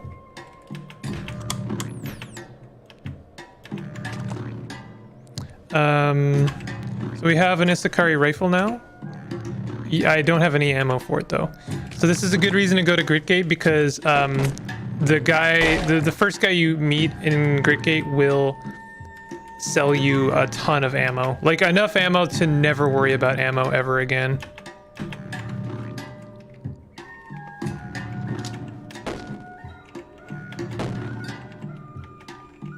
Okay, we don't really have a lot of ammo.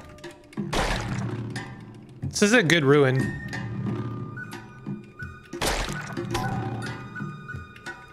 Don't take my name in vain, not sure they're here anymore.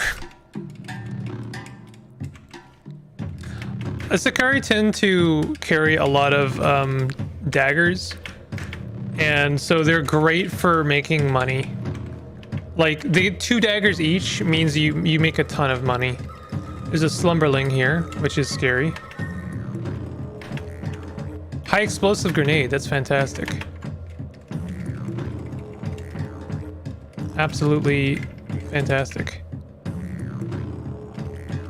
I'm a huge fan of finding an explosive grenade, especially early, because I always intend on getting into tinkering. And finding your first explosive grenade means that you can probably figure out how to make grenades pretty easily. In fact, you know, we could take tinkering now. Why not? I'll take scavenger and tinkering 1. They are teaching us how to make a acid gas grenade or a grenade launcher. Probably, honestly, the Mark 1 gas grenade would be better. You know what I could do is like plant a bunch of mines around the Slumberling and then like shoot them. It'd be an interesting. I've never done that before actually. Was playing Alex, so forgot to join at the start. Hey Rizanet, how you doing? So we're gonna go to Gritgate now. I keep getting interrupted with ruins, which I can never pass up the opportunity to visit some ruins in. Oh god, that's a Chitinous Puma. They're actually kind of tough. I might be able to take a Chitinous Puma at this point, but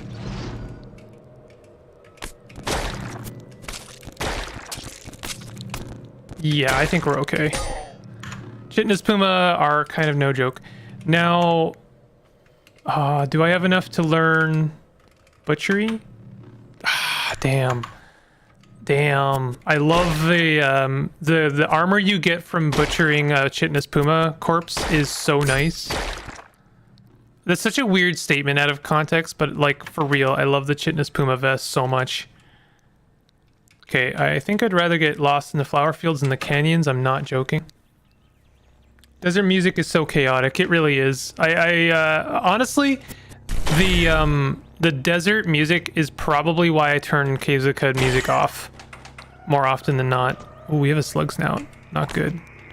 Not good, not good, not good. Okay. We're okay. We just need to corner them into... Whoa, they flanked us. If you find yourself face to face with a slug snout, do not panic. There are definitely methods to fighting them that do not involve dying. Okay, our chat. We just got our next mutation. 2 of them are mental mutations, and 1 in the middle is a physical one. I'm gonna hit the can real quick. I'd love to hear suggestions in chat as to which one you'd like to see me take. I'll be right back, like 1 moment.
So, people said Confusion. I actually agree with that. This is not a Psy build, but I think a Confusion would be great for us. I've never actually used Confusion, but I think that Confusion would be great because right now we're primarily a short blades horn build with extra quickness. So if we were to use Confusion, then hopefully that means we get a couple of extra attacks on a dude. I won't lie, chat. That's the first time I've ever used confusion right now. Say hi. So I thought Tata would be a more relevant response than good day. Sorry, that wasn't the right choice.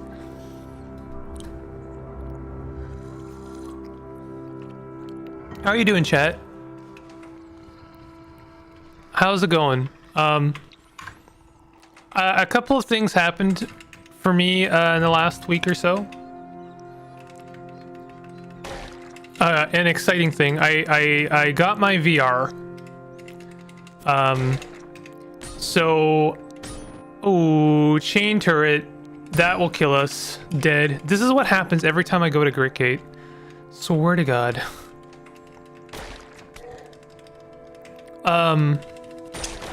I was thinking, like this Thursday, I want to do more Yeek because I really don't want to lose the threads on that. I do want to finish it.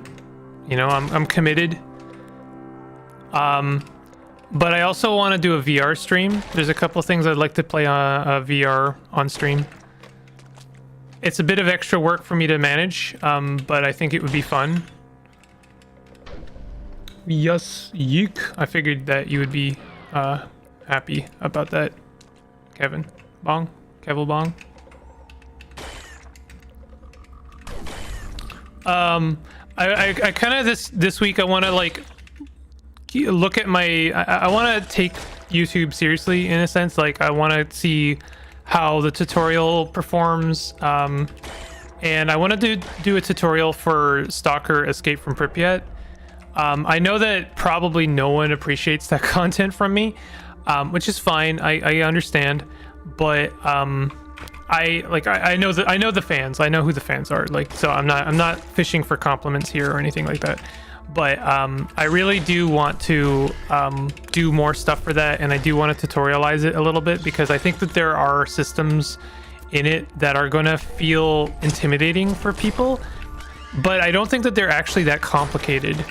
I think they just need someone to like break them down, and it's exactly the kind of situation that I'm very well equipped to do. So the tutorial I did for Stalker Escape from Pripyat, the one that's already up, was kind of a test bed. I really wanted to see how it would perform, but me and the algorithm have not really been on good terms lately for various reasons. So I want to see if I can't try and like make better friends with the algorithm, and then try and do some tutorials for Stalker. See how that goes. So I'm in experimental phase right now, but I mean it's good news all around because all it really means is I'll probably be doing more Caves of Cud tutorials. I only have the one big tutorial left, as I said. But then after that, I'll be doing tips and tricks stuff. I won't lie, a little bit of his, like some of the tips and tricks stuff for Caves of Cud is going to be kind of clickbaity, because that's just kind of the nature of tips and tricks videos. I'm sorry. It's like, you know, like it's not like I don't have something to provide. I absolutely do. Oh, we have a Putus Templar fighting us. But at the same time, like, I have to make the most out of a 2-minute video, and they are going to be probably like 2-minute videos. Just as long as Yeek comes before the 3D head stuff. Yeah, for sure. I'm not going to be doing both on this Thursday. What is probably going to happen is like I might do an extra stream this Friday with some VR stuff. I understand, like, I understand some people in chat are not a huge fan of like the VR stuff, and it makes them sick. And I'm not shaming you for that at all. I understand, and I'm going to be sparing with the VR stuff because I know that it's not for everyone, and definitely like my stream and my brand, if you can call it that, is not predicated on anything like VR.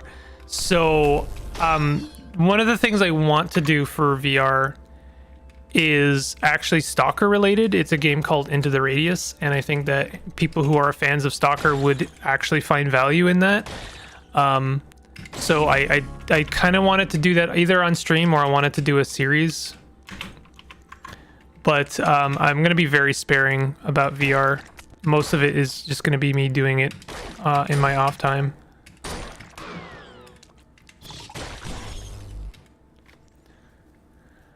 I do. Cacti are great. It's cool. I was just being dramatic. I meant as your name has cactus, do you have a plant like cactus?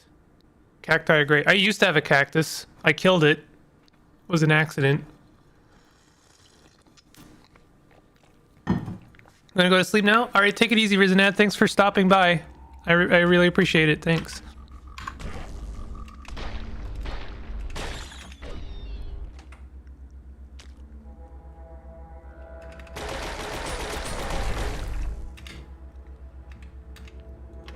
Man, honestly, I was a completely different player at Caves of Qud until I found out about the melee closest and like target. Oh my god. Melee closest target, just learning about that made me a worse player by a large margin. I just became, over the course of like 2 seconds, a really, really bad Caves of Qud player because I was just mashing that button. I was mashing it.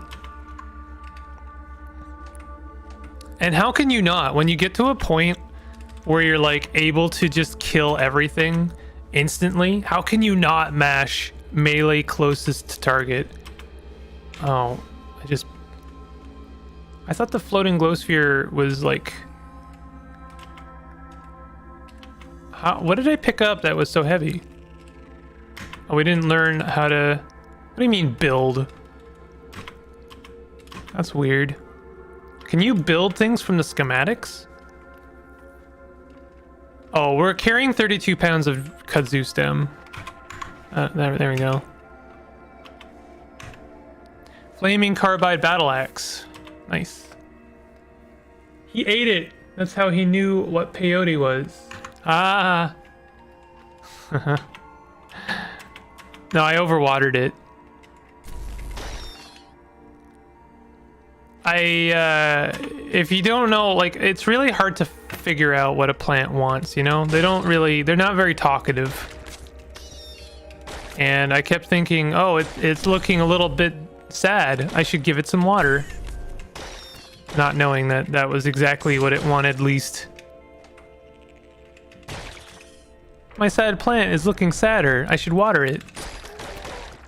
I felt bad. I felt really bad.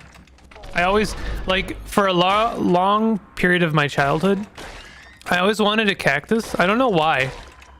You know what? I think I can actually tell you why. I think it's because I watched this, I watched The Simpsons as a kid, and there's an episode of The Simpsons where Bart has a birthday, and he's not really having a good time with his birthday, and someone gives him a cactus.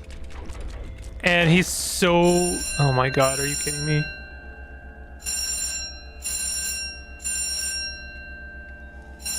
That's not me. That is a genuine fire alarm. I swear to god. I swear to god.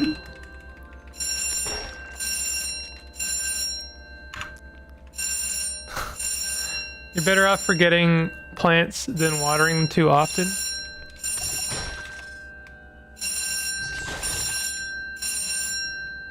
Then, Cactus, why is it all the plants that I left on my balcony over the wintertime died? How come forgetting them didn't bring them a better quality of life?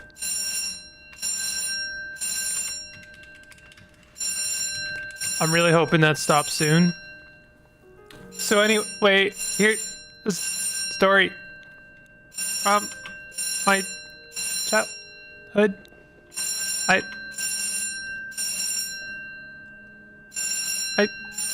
eat all.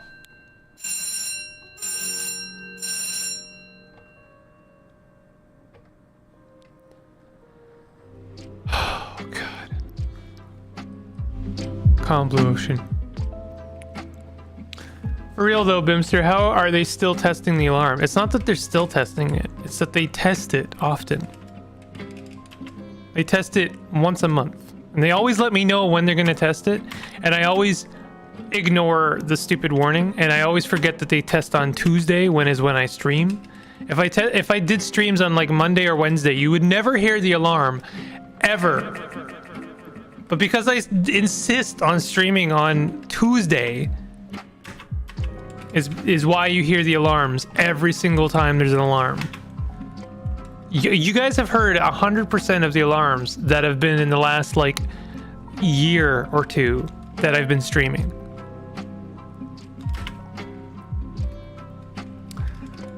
Good God.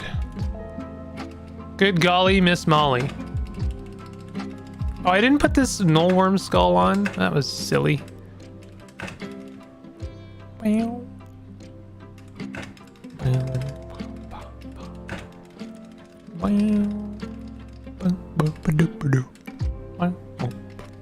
All right, let's sell all this. All right. I'm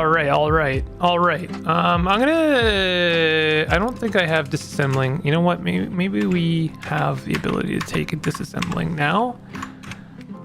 We do. Let's go ahead and take disassembling. I like having disassembling because it cuts down a lot of your weight.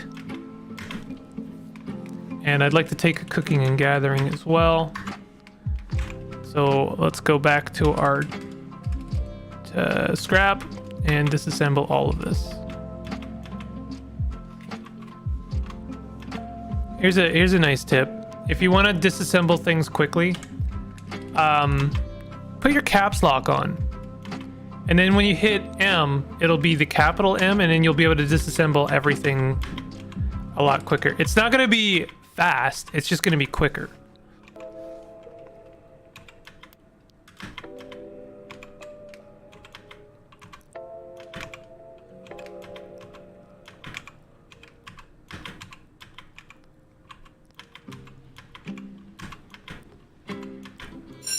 I swear to God, no! That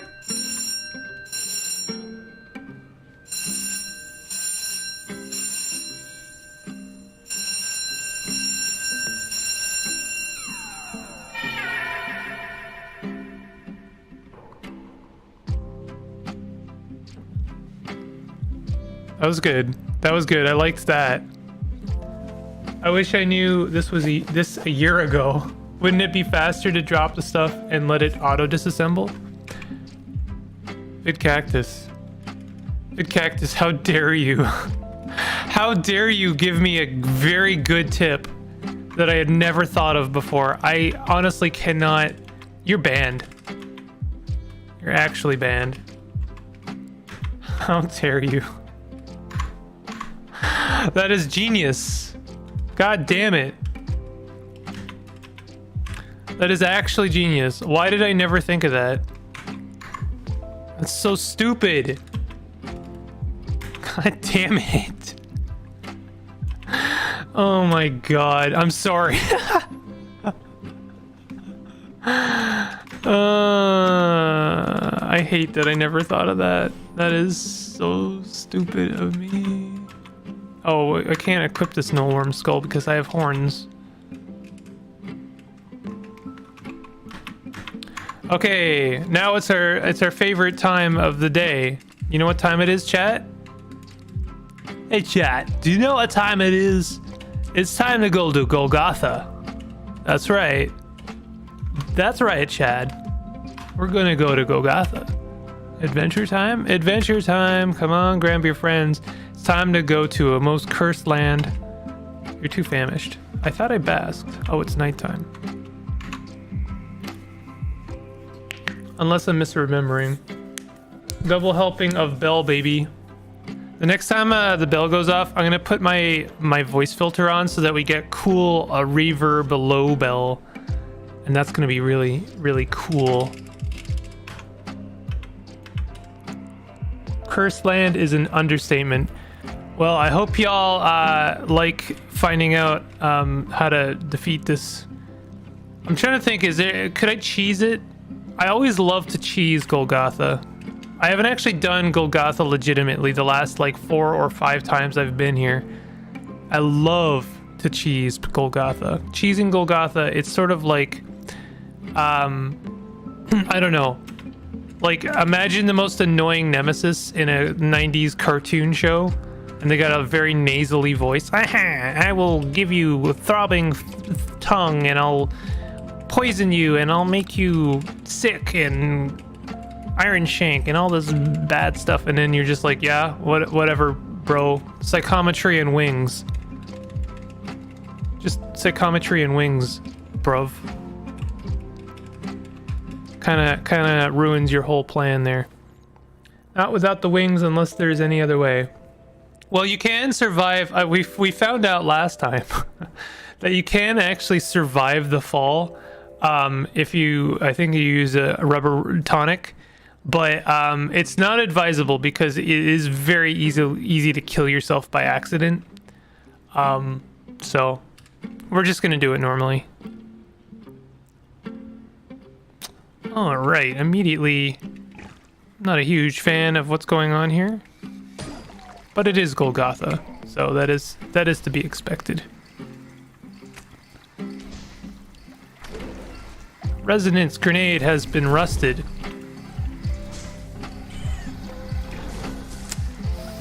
Bad things are happening.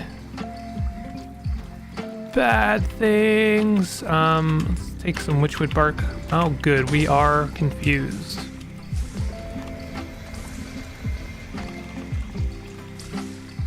Oh, is that shoot crabs?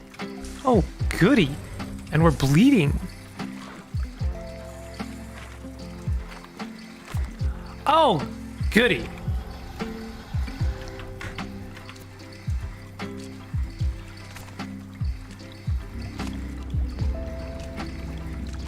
Okay, get to the chopper! Get to the chopper! What are you doing here, my dude? Loved by the Mechanimist, disliked by winged mammals. You are 100% going to die. Okay, I need to eat some more witchwood bark. Truly awful things happening right now. Truly awful. Are we sick? We are ill. That's why I'm not recovering, like, at all. What is... Something is shooting at us. Something is shooting at us. Something chirps from to the northeast. Oh, good. A turret. Sprint. Oh, good. Oh, good. We're impaled. Good. Is there anything that we can do right now? I think we're about to die, and I don't think there's anything we can do. We're still ill. We're still ill.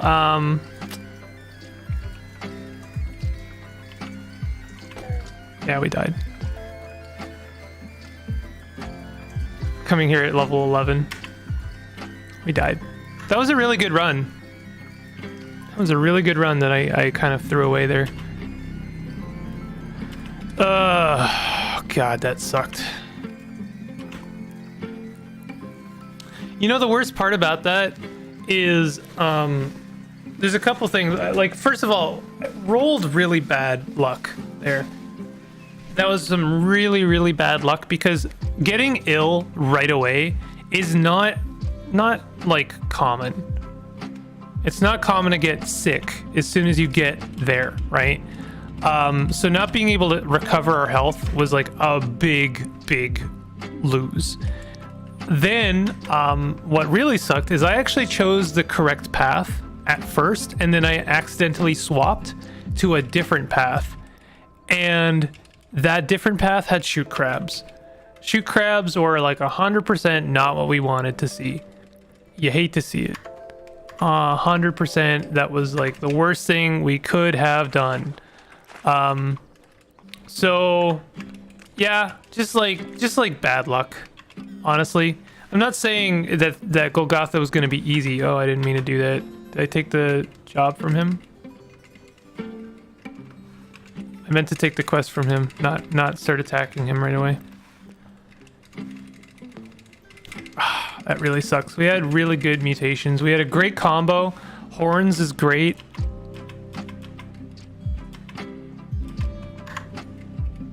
Yeah, that just like turbo sucks.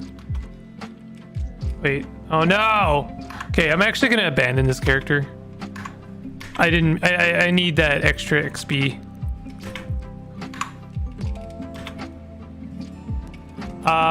If anyone wants to see a different build, let me know. I'm actually totally cool with this build because it gives us unstable genome, and so I can, like, I have a little bit of flexibility to work with some different stuff. But yeah, man, I hate when I have like I have set things like things are going well and then I throw them away. That's the worst feeling.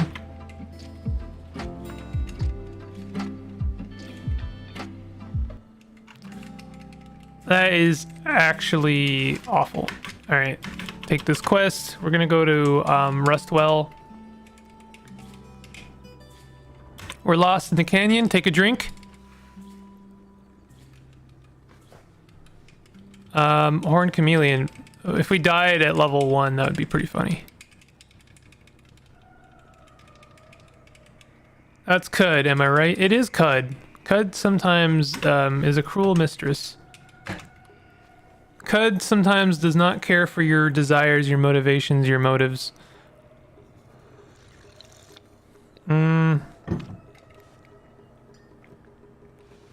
So this Rustwell has a fungal forest on it. What you say, chat? Shall I take like a bunch of fungal infections just right away? That could be a good way of starting this. Imagine we roll lucky and we get Wax Flab. Wax Flab would be nice. We could get this. I don't know. I don't think you can stack Itchy Skin. I'm pretty sure we have the other. Oh, look at that. That's weird. All right, we'll take Confusion again.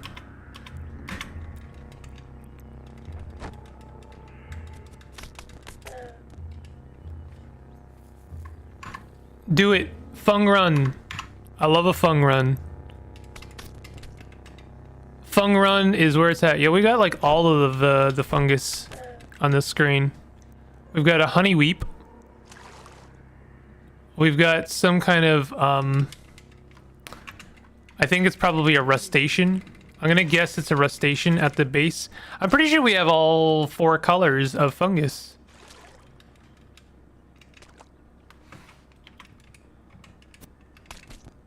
What? Oh my god. We just got our second mutation. I'm gonna take wings. Heck it. Why not? Why not take wings? Then I can cheese Golgotha.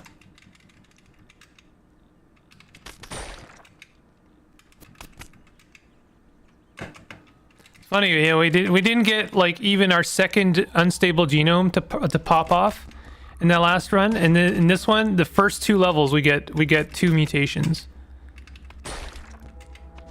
I do really like wings. I think that wings is maybe not underrated, but I like it a lot.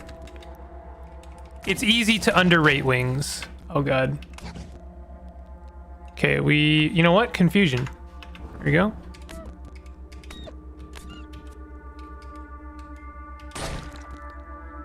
Wounded. Badly wounded. We did it. We only got 50 experience for that. Mumble Mouth Abomination.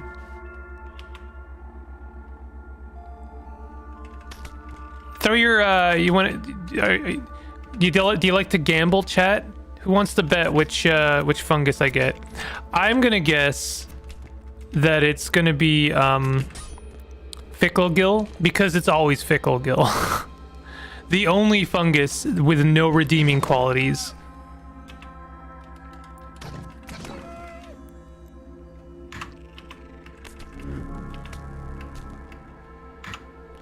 $10 peanuts on Mumble Fungus. I would accept Mumble Fungus. I like Mumble Fungus a lot.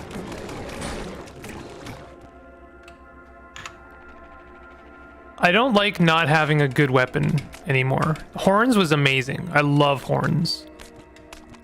I want a better physical mutation for like attacking. Wings is great, but like I need something better. Actually, now that we have some decent mutations, wondering what we should take here. Like level up. We could level some stuff up now. Pretty sure that we should level up height and quickness with it in mind to throw our rapid advancement on maybe something like confusion or wings. When you level up wings, what do you get? You get some extra sprinting, which is nice. Less chance of falling. You can actually die if you're not careful when you're flying. I'm gonna throw some points on the quickness. Hey, I'm a 10. My first time I got that hoarfrost frost fungus on my face as a true Chad with night vision cybernetics. It was awesome. You need to add foot fungus, a fungus that grows feet slots. Don't ask. What do you think those what do you think that foot fungus smells like? It's just asking for a friend.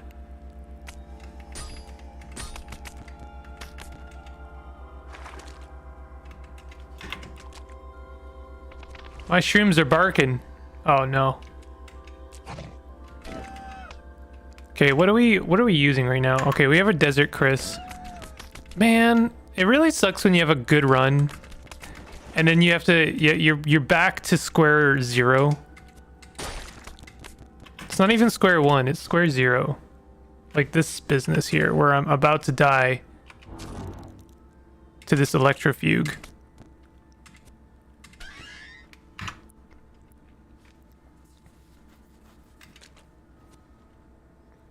Confuse the bear. Confuse the bear.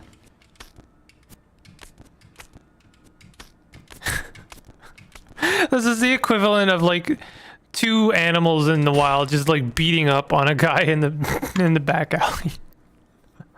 Not sure if I feel like staying, but just came to say hi. And some curse stuff. Well, thank you very much for dropping by and saying hi. All of my wire is being reduced to dust. Wow, our freaking last unstable genome already popped off. We could go... I kind of like triple jointed. I like triple jointed, but I'm wondering if Sunder Mind wouldn't be good. I do like phasing a lot, but we already have an escape mutation. Wings is going to serve our escape really well. Phasing? You like phasing?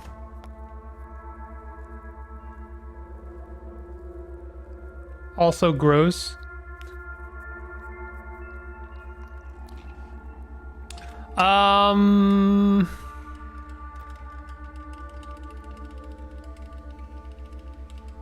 I like Sundermind because even though we're not a like ego-based mutant, it would be an extra kind of like attack in our belt.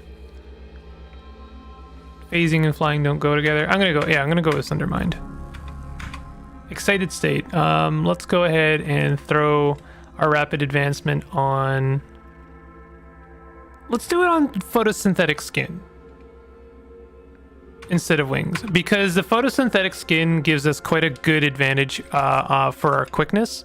So now that we've leveled up our height and quickness, leveling up our photosynthetic skin is actually going to offer us more quickness. Weird artifact. No! I'm losing my weird artifacts. Shoot, that was the only one I had. Okay, it's nighttime. I'm gonna go ahead and rest until daytime so that I can bask and get the new benefit. So we get 19 quickness now for basking, which is really decent. Hey, I wonder if that's why you guys know about Sunslag? Sunslag is one of the new liquids that was sort of semi-recently added to CUD that gives you permanent quickness bonus. I'm wondering if the reason it gives quickness is because of this photosynthetic skin actually gives plants a higher quickness stat. Kind of makes sense. Okay, let's go down. So we're gonna have to fight some kind of horrible crab. How are y'all doing? Haven't been much. I haven't been much around either. Phasing for the underground escape. Yeah, that is a good reason to take phasing, even if you have wings. Wings is mostly for above ground escape for sure. There's arguments for sure, but I don't know. I think that Sundermind is like, it covers more ground without like covering the same ground that wings does.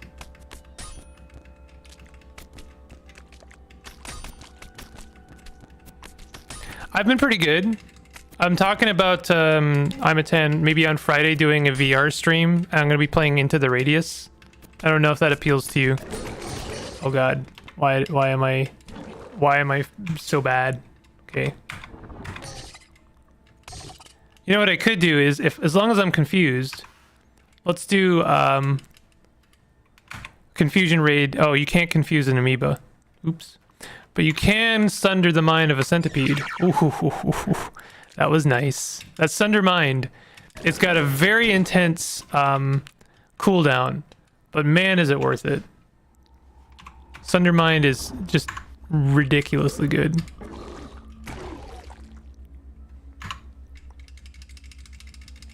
Okay. So we're nearing the end of this rust well. How much wire do we have? Not really a lot. I don't think I've been doing a very good job of picking it up. Also, granted place you can find Sunslag is a Slinth village, which are lily pad humanoids. Deep plant lore. Yeah, the Slinth village will come with a free dram of Sunslag, which they don't mind you taking. I think the best way to get Sunslag is to find if you can find a legendary Ichor merchant, which I know, you know, just find a legendary Ichor merchant forehead. It's fine. Then it's, you know, it's pretty easy to like make the money to buy however much you need. If I attack him, does my Sundermine get cancelled?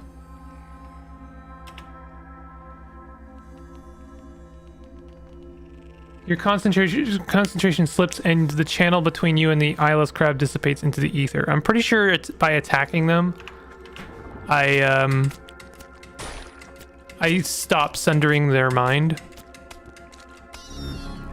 Level 6. We have 3 mutation points. I kind of wouldn't mind throwing mutation points onto Sundermind. It's a decent attack, and in fact, it could even close the gap between us and some of the more severely dangerous creatures in the mid game. Even though we're not an Esper, we're not an ego-based, you know, mutant. That doesn't mean you can't make use of mental mutations. You just have to spend a bit of extra points to make it work. Okay, so that they made enemies to that honey skunk over there.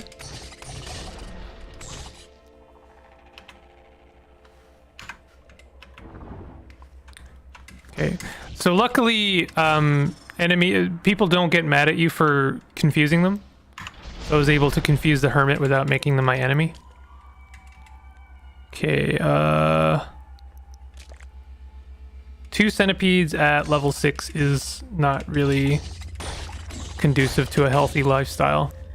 So here's a great thing is, like, while the centipede is distracted, we can sunder their mind and we'll get some extra XP for doing so.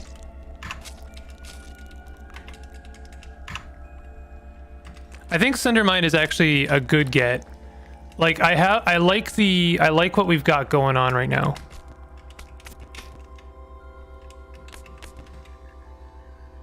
Sundermind is good against individual creatures. Not so good against a group, obviously. What is this?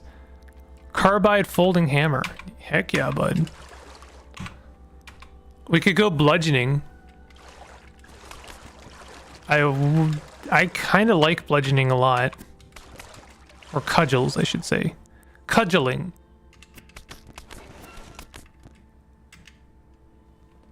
Personally not feeling like showing up to VR stream. Kind of horrible stuff in life right now, so yeah, vacation extends. Fair enough.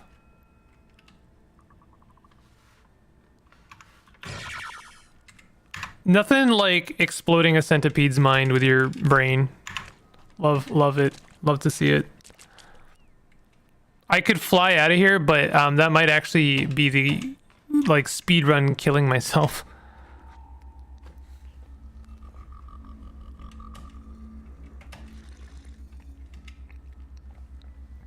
Did I? Oh, okay. The map didn't update itself. So we still have itchy skin. Let's find out what kind of mushroom we grow. Actually, you know what? Do we need to? Yeah, we need to go to that other rusted well. Get some more wire.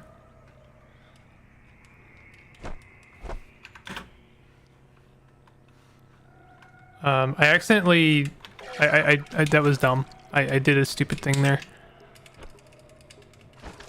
Goat and baboon are fighting a fierce battle. It's almost like a Pokemon battle in CUD.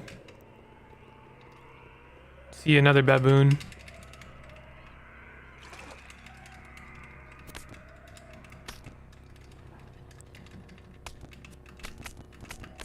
Wow. Baboons are tough. They are way tougher than they need to be. Than they have any right. Opinion on two-handed weapons. I have to assume that they are balanced. Like, is this two-handed? It is not. So I actually would benefit from using this. I have to assume that they're balanced. Are we in combat right now? But my brain tells me that more weapons equals better, more damage. You know? Work with me here. I wonder if throwing some points on ego would actually be a good idea. Let's take Cudgel. I like Cudgel. Cudgel is fun. And it offers the opportunity to stun kill.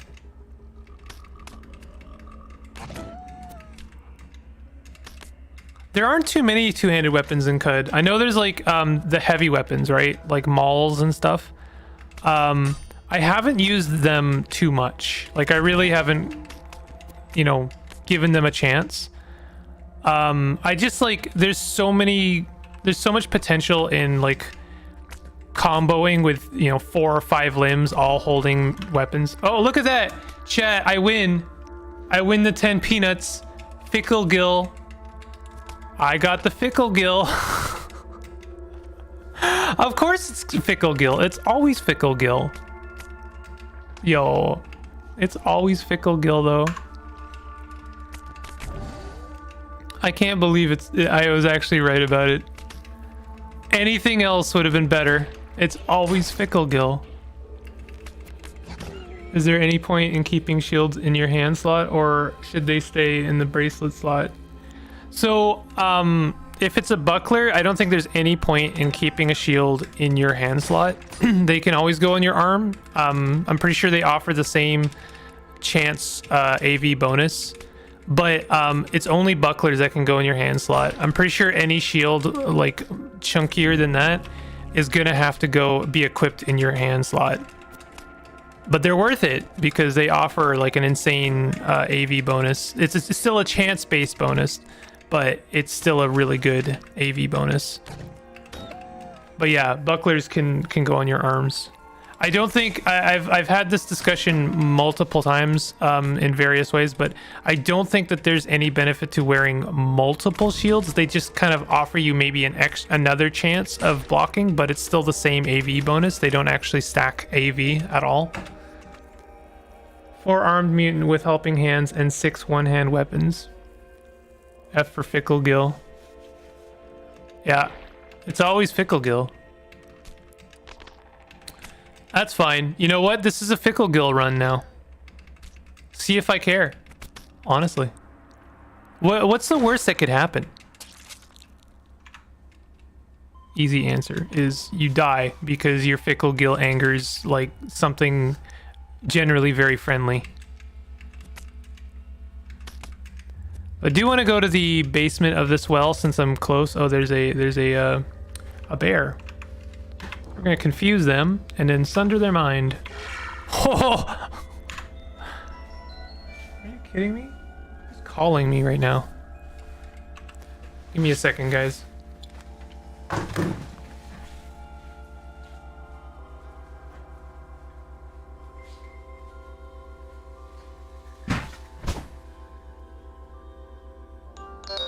Why?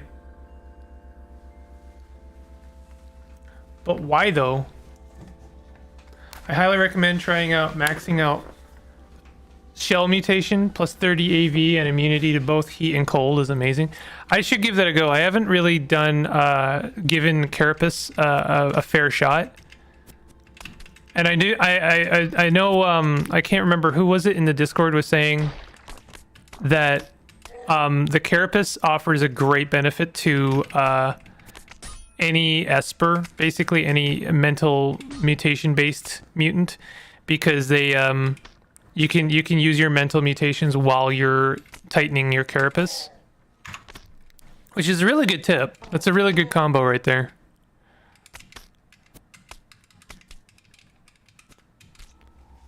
Truecan with giant hands and helping hands deal weapons, two-handed weapons with two one-handed weapons and helping hands.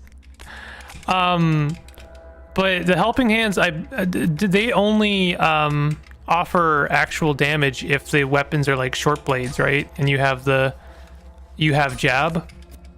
Because you, generally speaking, helping hands doesn't actually offer extra like attack potential.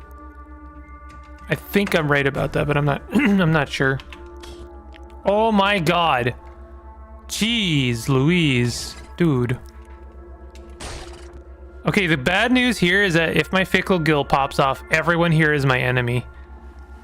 I'm gonna sunder the mind of that Salt Hopper. Just to nip that in the bud. Then I'm gonna go ahead and confuse. Okay, my Fickle Gill has popped off. I am now enemies to everyone.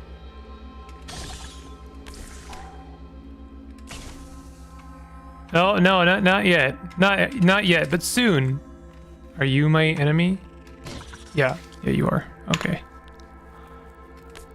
Oh, the Honey Skunk was angry with me as well. Everyone is angry with me. Tightening Carapace is kind of meh. On Esper it's okay, I guess, but on Marshall it's useless. Okay, so even without the Tightening Carapace benefit, you would say that the Carapace offers like a good enough AV bonus to take, even if you don't use the main ability. It's the reason I've always hesitated from Carapace is because I hate the idea of like having to spend mutation points to get my armor slot back, basically. Ah, wait, what? We lost we had a bloodstained neck ring. I didn't even think that could get rusted. Okay, well we got an artifact. All right, let's wait till daytime so I can bask.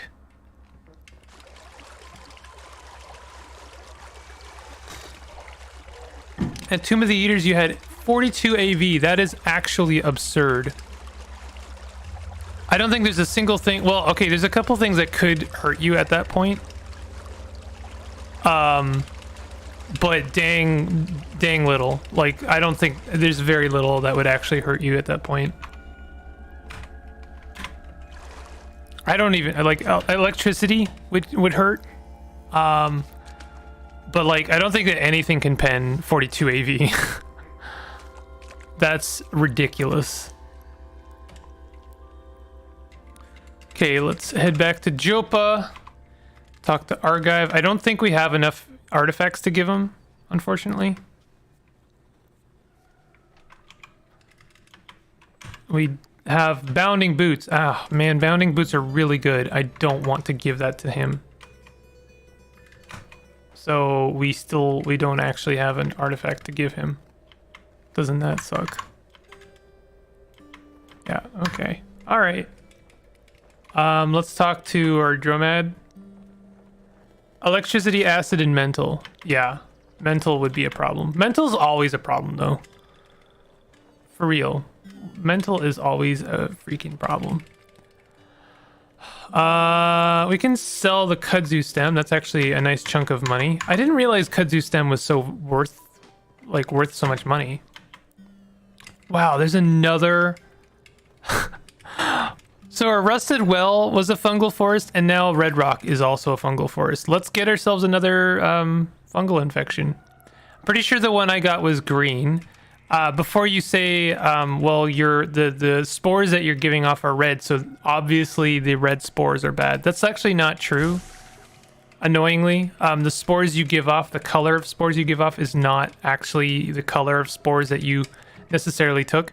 If you're really playing the game smart, you'll make a note, like in your general notes here, you'll make a note of what color spores that you took, and then you can get it. At least avoid that color, you know. This is something I want to cover in my tips and tricks video for like doing a fungal run. Becoming a fun guy. That'll be the title. Add a tilde symbol. Weapons don't give AF about AC. That's true. The tilde symbol means that they'll scale with whatever AV that they're fighting. I have a deep hatred for fungals in this game. Fungals can be great. Fungals are great, except for the fact that I always get Fickle Gill. It just is always Fickle Gill.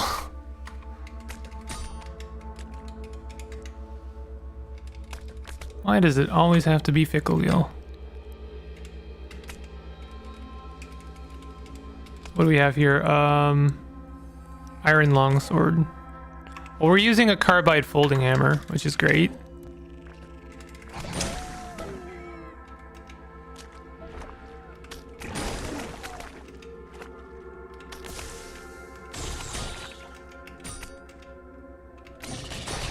Level 8.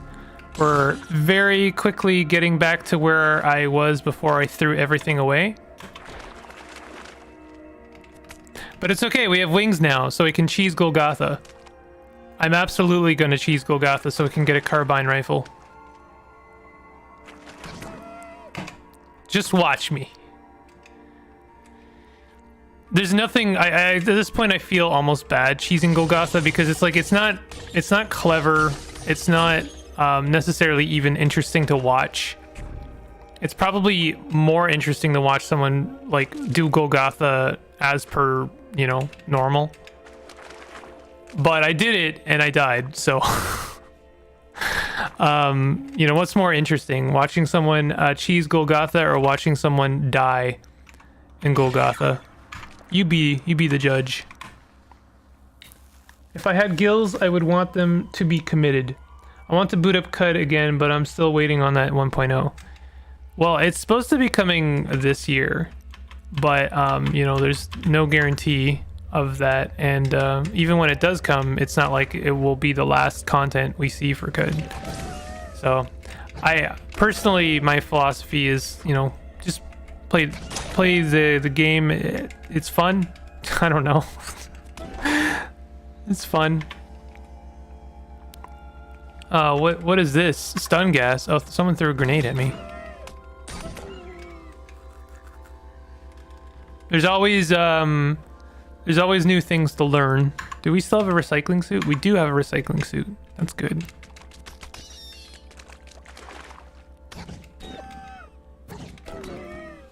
My level 49 Truekin has not been to Golgotha yet. Do I need to go there to win the game? Yes. You're level 49. You're level 49 Truekin? Now that is dedication to, like, spitefully avoiding Golgotha. My hat is off to you for having avoided Golgotha for 49 levels. Good lord.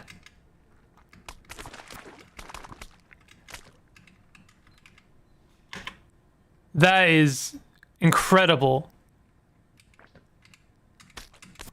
Pretty sure I have to fight the Gershling normally. Okay, I'm gonna leave. Wait, did we get an artifact? We did get a artifact, but I need a second one. I guess that musket counts, but I'd rather not give away the musket.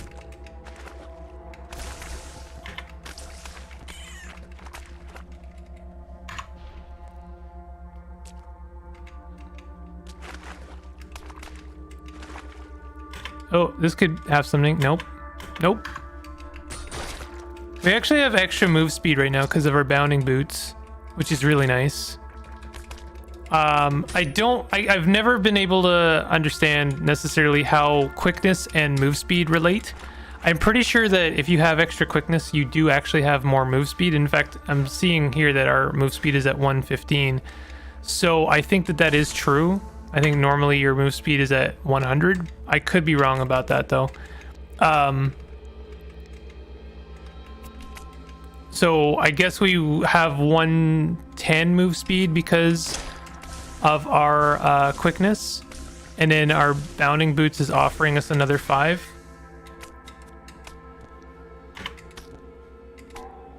There was a Caves of Qud run I did, and I think it's one of my my series where I actually made friends with the Gersh, which was a very strange run. It's weird to me that they're even a faction. Like, what even is the Gersh as a faction? What is their whole deal?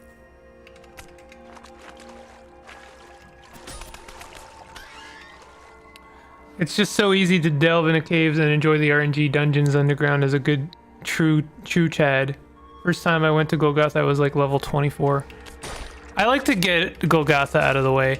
I think for Bethesda Susa, I like to grind up a little bit until I'm like absurdly powerful. But that's because like I honestly, Bethesda Susa scares me more than possibly any other dungeon. More so than Tomb of the Eaters, honestly. I think Bethesda Susa is scarier than anything else. There's just so many things that you have to like, so many boxes you have to check for Bethesda Susa. You have to worry about your temperature. You have to worry about if you're friends with mechanimists. You have to make sure you're, you know, you've got area of effects attacks so that you can fight lampreys. Then you have to like, there's like several bosses that can all tear you up pretty badly. Bethesda Susa is a nightmare. And I, generally speaking, am more like dreading that than Golgotha. Golgotha, it sucks. I'm not gonna mince words about it. I don't like Golgotha for sure, but I think Bethesda Susa is it's like Golgotha is like a brutish villain, you know. It's a Golgotha is a bully.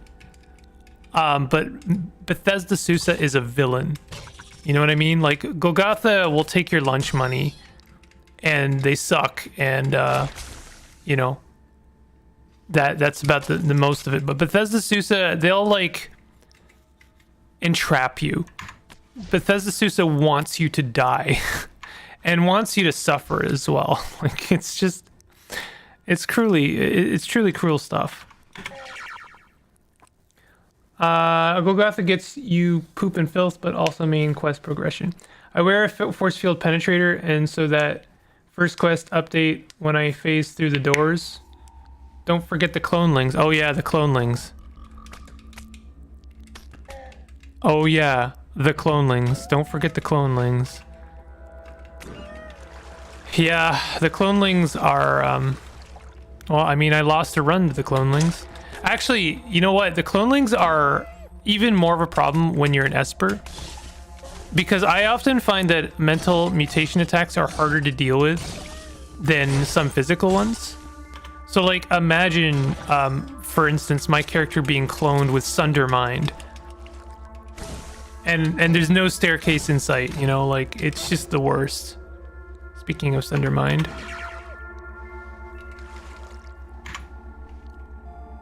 Might be asking me or wondering what I'm doing. I know this underground pretty well. It's a good place to explore. There's some good stuff down here, but I'm trying to find an extra artifact. I happen to know there's a really good corpse on the way from this you know, under Red Rock to Jopa. So I'm doing the path from Red Rock to Jopa the long way underground in order to find an artifact and in order to make some extra XP and various other goodies. I prefer full clear of Golgotha than to deal with Barathormites for more than 5 seconds. Maybe it's my fault for not concentrating fully on the stream, but this game is more confusing than anything I've ever worked on in my entire career. More confusing than particle physics or whatever.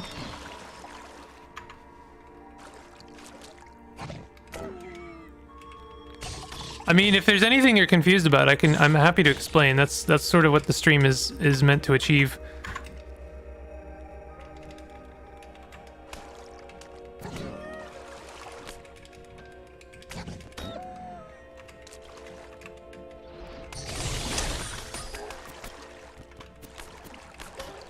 There's a lot of stuff going on there, honestly. I'm mostly just hitting the melee closest target right now. And when my health gets low, then I use Sundermine to do a little bit of cleanup. And then I'm hitting the rest until healed button so that I, you know, quote unquote, rest until healed. There's a lot of stuff going on here, and there's also a moth. So that is a real problem. The moth has joined us. The moth actually ended my first run today, so I am a little bit concerned about that. You've contracted glow crust. All right, so we've got glow crust. That's good. Okay, the nice thing about moths is their attack sucks and can 100% kill you, but they also are really, really squishy. So I don't fear them as much as like slug snouts that have a pretty beefy attack. Wow, the actual timing on that was insane.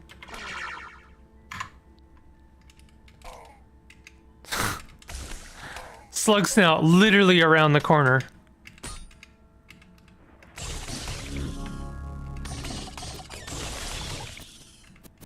Okay, let me see. I have some mutation points. Wondering what I should spend them on. I kind of am really enjoying Sundermine, but also Heightened Quickness is doing the Lord's work for us. So let's put a couple of points into that. And Photosynthetic Skin as well. I'm not going to take any new mutations for now. Pretty sure, do we still have one unstable genome? No, we don't. So I think I think I've gotten all of my my unstable genomes. Huh. What did we get? We got Confusion, Wings, and Sundermine. Okay, I guess that makes sense. I'm gonna start putting attribute points into Ego. Because right now we have Confusion and Sundermine, and Sundermine is really good, and Confusion is pretty good too. So I'd like to pump those up a little bit with my Ego.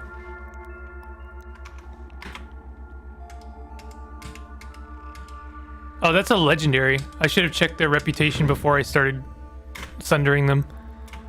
Oh, cool. We got Hinder Nabela reputation. I'd love to see this game redone with a modern UI, although the recent UI changes are very nice. The UI has been redone, I think 3 times now. So it's about as modern as it's ever going to get. I don't think it's ever going to get more modern. I think that the devs of CUD are truly tired of reworking the UI, and I don't blame them.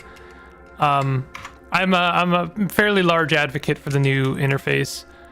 I do know that they have like mobile in mind, so that Caves of CUD might be able to work on a phone, which is kind of wild to me, but go for it. But also, I do think they have like very much down the road, like the Switch in mind. So you'll be able to play CUD on the Switch. There is another moth there. Wow, we are getting beset. by quite a lot of ferocious creatures right now.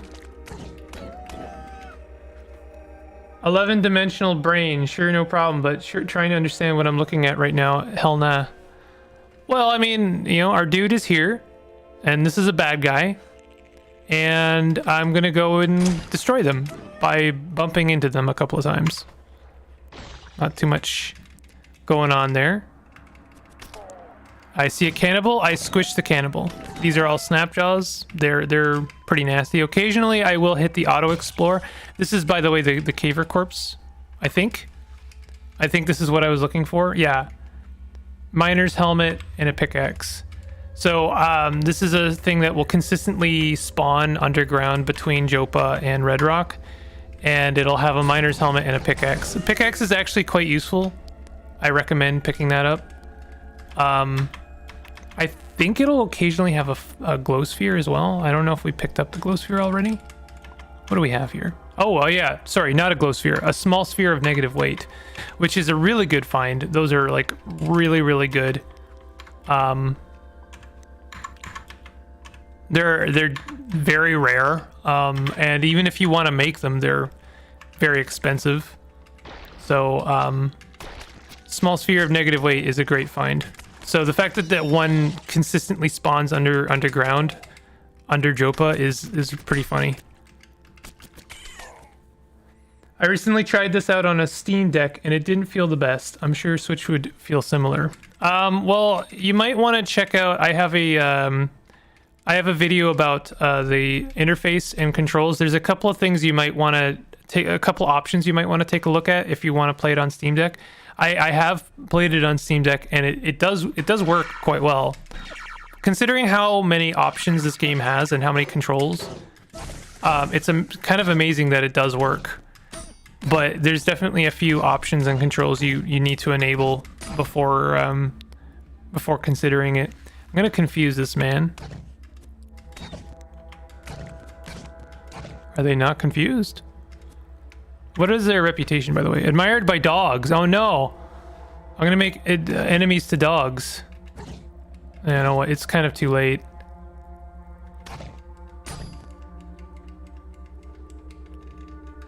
That is an electrofuge.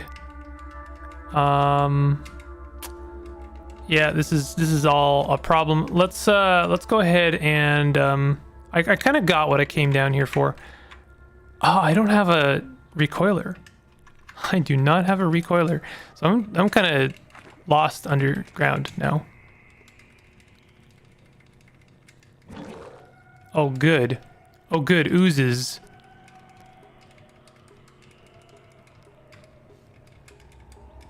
Yo, chat, is the plural of ooze ease?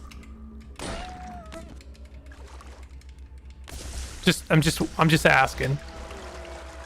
Is multiple ooze an ease? All right, have a nice stream, y'all. Take it easy. It takes so long to move 50 water bags with partial capacity and other liquids of various types and consolidating them. That's fair. Current UI is a struggle for me when I'm sorting my loot into various storage boxes. I do know that the inventory UI is on the docket for getting like a fresh coat of paint. But, you know, one thing at a time. I'm not sure what the CUD devs are working on right now.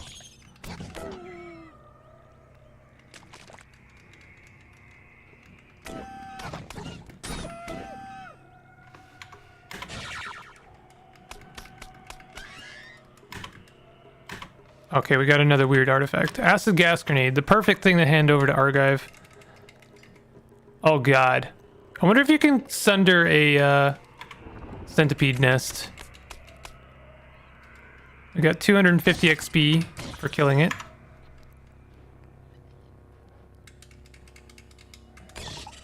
I made it on time. Hey Faust, how you doing? How's it going? Okay, let's confuse all these lads.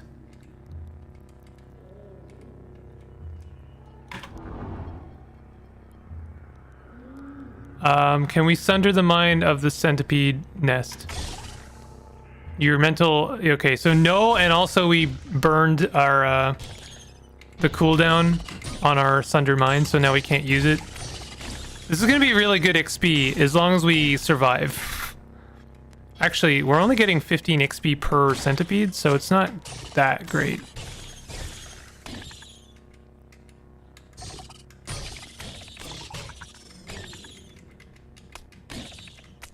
Okay, 250 XP for killing the centipede nest. Oh my god, how many of these are there?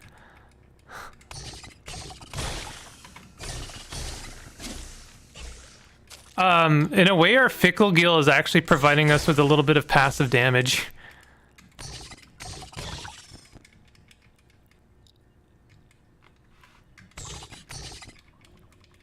Okay, we need to take some meds. Which would bark. Confused.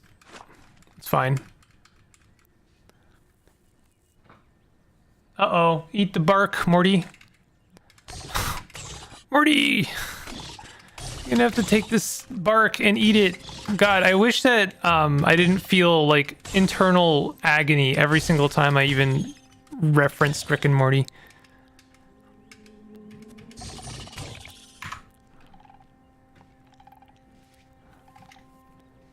It's a dang shame, you know? Oh my god, look at all of this.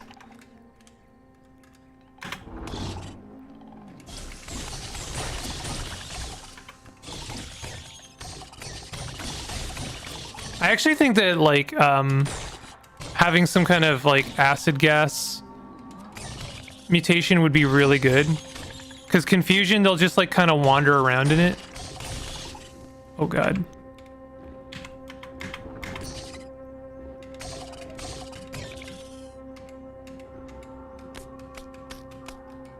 Okay, that worked out well. All right, so I'm on it. Oh, that could have killed me actually. Those plants are really nasty. I'm just trying to find a staircase up. Like I'm pretty much, I think I'm underneath Jopa at this point. So I'm just trying to find a staircase up. Doesn't look like there's one here.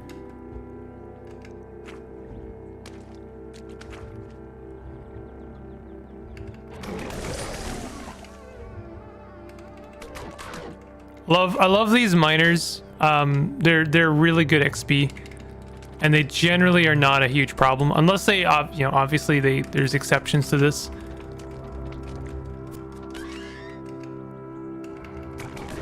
Any miner that sets down explosive grenades is going to be a huge problem. So I'm 3 strata deep. I'm just trying to find my way out. Out of the caves. The caves of Cud, you know? I don't have a recoiler. Oh, there's a staircase. Perfect. What mutations are you running at the moment? I'm running heightened quickness, photosynthetic skin. This was a recommendation from someone in chat. So I have like ridiculous quickness when after I've basked. And then I have confusion, wings, and sunder mind. And I'm pumping up ego in order to increase our confusion and sunder mind. It's been working well. This is my 3rd run already. Faust, I started one and died pretty quickly, and then I died to Golgotha. So wings, I started with 3 unstable genome, and one of our unstable genome was wings. And one was confusion, and one was sundermind. Ooh, platinum tube. What is that? Salve injector. Oh, that sucks. I was hoping that was something better, but we got pretty lucky with our mutations. The last one was better though. Golgotha murdered a truly great run because I had horn, and I had same setup like heightened quickness and photosynthetic skin, and things were going really well. But I just rolled really unlucky in Golgotha. You're basically making a biblically accurate angel. I guess so. Oh my god. That is a stable portal. I don't think I've ever seen these. Bizarre contraption. What the heck is that? I'm gonna go ahead and sunder this guy. Be not afraid.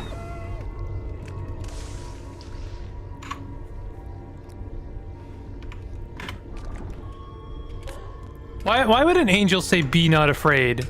If they really mean it, why would you say don't be afraid in literally the scariest way possible? That's all I'm saying. Hey chat, should I walk into the scary portal? Do you think that would be conducive to a healthy living lifestyle? What do you think?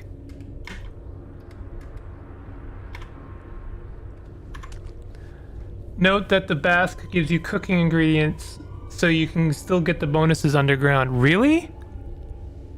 No. I don't believe you.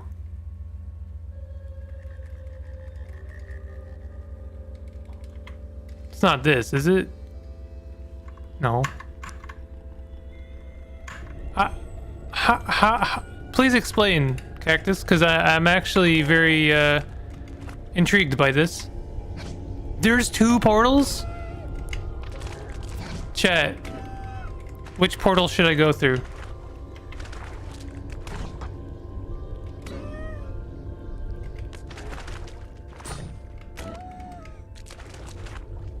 Left one or right one? You only see the ingredients when cooking. It's starch and linen. Facing your fears is healthy for sure. No portal equals death. The first one. Okay. Chat wants me to walk through the left portal. Without it, yeah, we don't have a recoiler. Sure, why not? Oh yeah, 19 strata deep. Uh-huh. Ooh.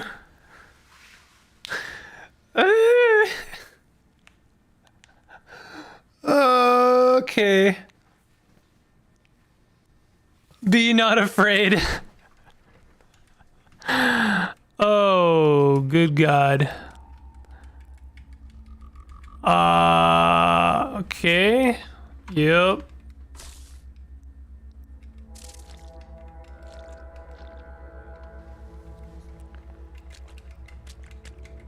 Literally anything we find down here can kill us. Ooh, except for those. Those are livid creepers. I love livid creepers because they're very easy to kill. Except my mental attacks don't work on them. Well, that sucks. They can actually hurt us pretty badly. If you have any ranged weapon, then they're much less of a problem. But, yeah, this is either the end of the run or the making of the best character. There's no question in my mind that this is the end of the run.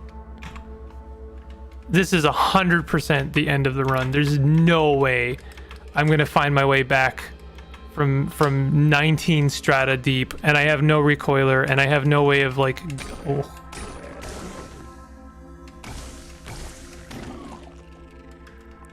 Even a simple freaking amoeba hurts us pretty bad, you know? Oh, hello, Acolyte. Oh, sorry, Arcanaut. Well, we could probably do with some more Witchwood bark. He has this weird artifact. Oh, he has a chrome revolver. We don't really have any ammo, though, so that's not really viable. Now, is this a mine? You gotta be wary. Oh no, I broke the strange tubes. Freezing long sword. That's good. HE missile. HE missile on the ground. What does it mean? Tarred moldering corpse. That's actually amazing for us. We found a smooth amethyst gemstone in a small box. Plaster for sneakers. We're definitely gonna equip all of this. Oh, look at that, a full right maul. I'm pretty sure, I don't think full right is better than folded carbine. It's 10 pen, and then this is 9 pen. It actually is better, but that's a maul. So this is two-handed. Can equip.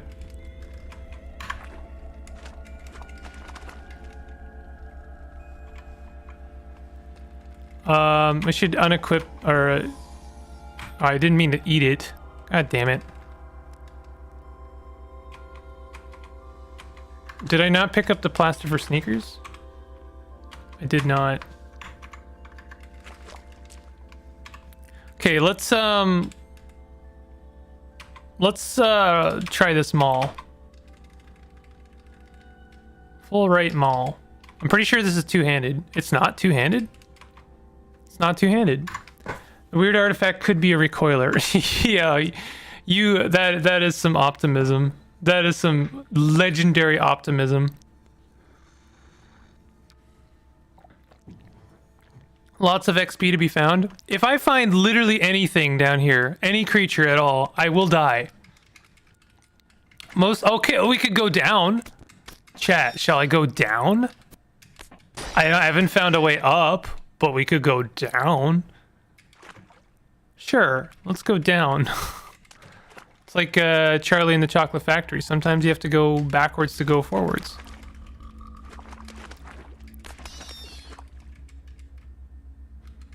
We get 25 XP from spiders. Our hope is dim. What was that sound? If I find any robot, then that's the end of me for sure.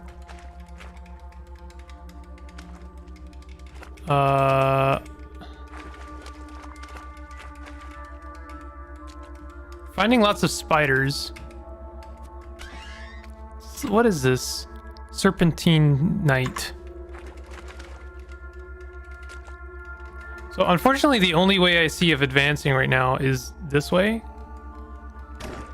Okay, well that's so that's like 3 things that can kill us right there.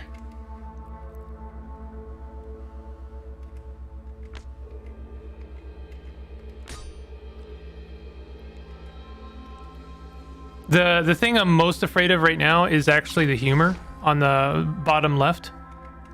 Humor can take us out, and unfortunately the cave is like funneling us towards the humor.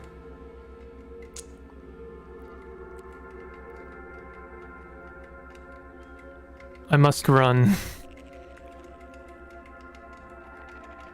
Hopefully this is not a dead end.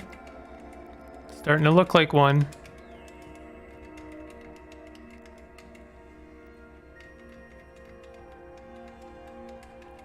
Okay, let's see if we can whip up a meal. Actually, so chat was saying that you can actually get the benefits of basking without being near the sun. So if I take cooking and gathering, I should be able to, what is this? Yeah, we should be able to pick our ingredients. Where is it? Starch. We could do starch and canned have it all. Being friends with robots, no joke, makes the game 50% easier at least. Absolutely it does, yeah. Oh wait, I needed starch and linen. I was gonna play Pogwarts. Okay, so we got +4 DV and +23 quickness. Chat, is there any benefit, like what's the point of taking starch or linen? Like, are they both the same?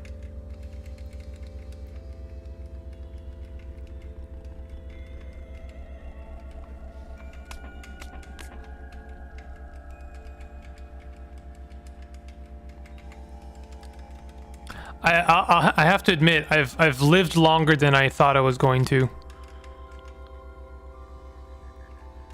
Starch is quickness, part of the bask. Linen is regen. Oh, good to know. Thank you.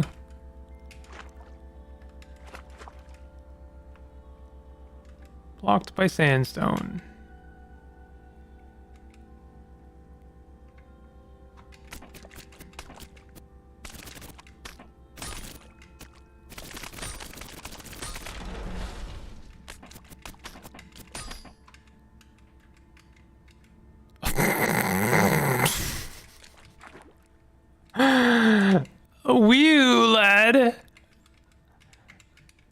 Wii U.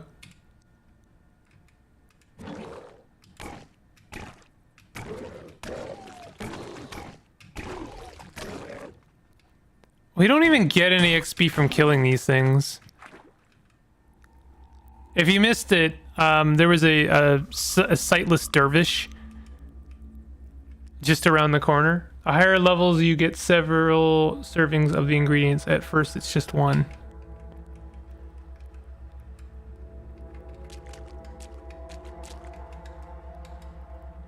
Oh God, everything can murder us. Everything can murder us if they want to. I think we're cornered.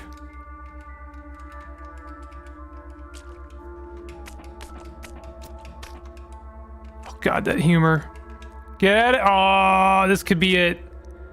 This could be the end. Mental effect does not affect slimy wet humor.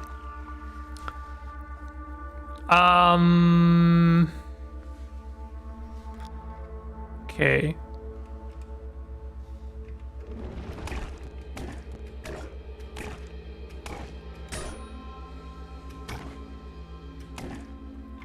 We could actually kill this thing. We managed to kill the gelatinous fustum, which honestly, I'm amazed. I thought that that thing was going to kill us for sure. I do not hold out any hope against the humor.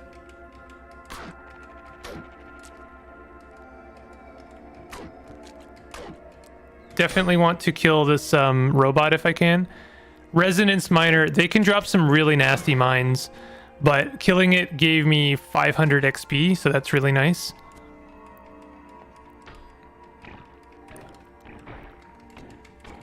Luckily for me, there's some infighting right now.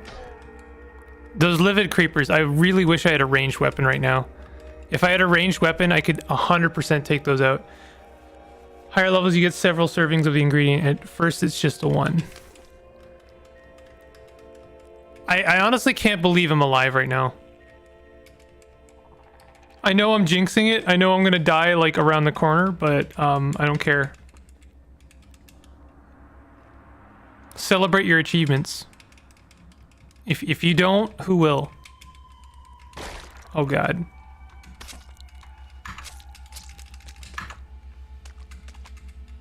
Hey, is this a ruin?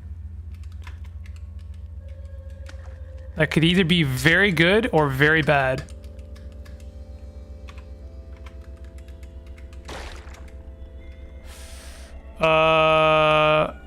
Is this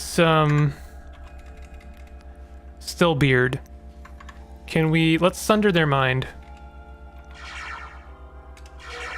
Nice. That's another 400 XP. This is going very well right now.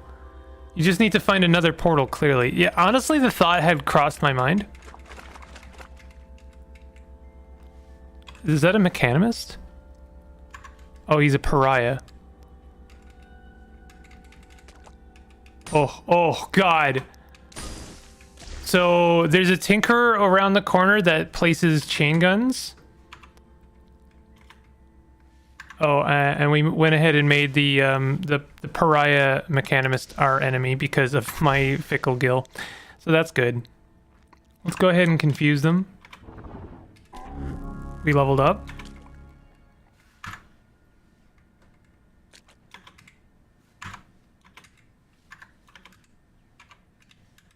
This could be amazing. Carbide, folding hammer, lacquered, folded carbide battle axe. I'm not going to take either of those. Oh God, the livid creepers. The chain guns. Oh God.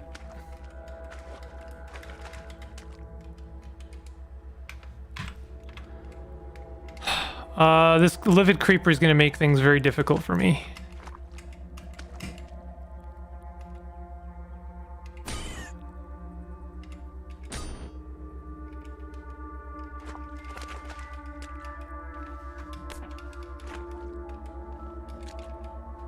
Okay, we need to rest. Time to start swinging that pickaxe. Actually, that's not a terrible idea. Staircase up! Staircase up! Alright, we did it, chat. We're now at Strata 18. Where did that miner go? Get it. Get back here, miner. You're an EMP miner? Nice. Okay, I'm very glad I found that nest before it spawned a bunch of these beetle buns. Or giant beetles. Because the giant beetles are kind of a pain in the butt. Staircase up! Staircase up! We're doing this, chat. Strata 17.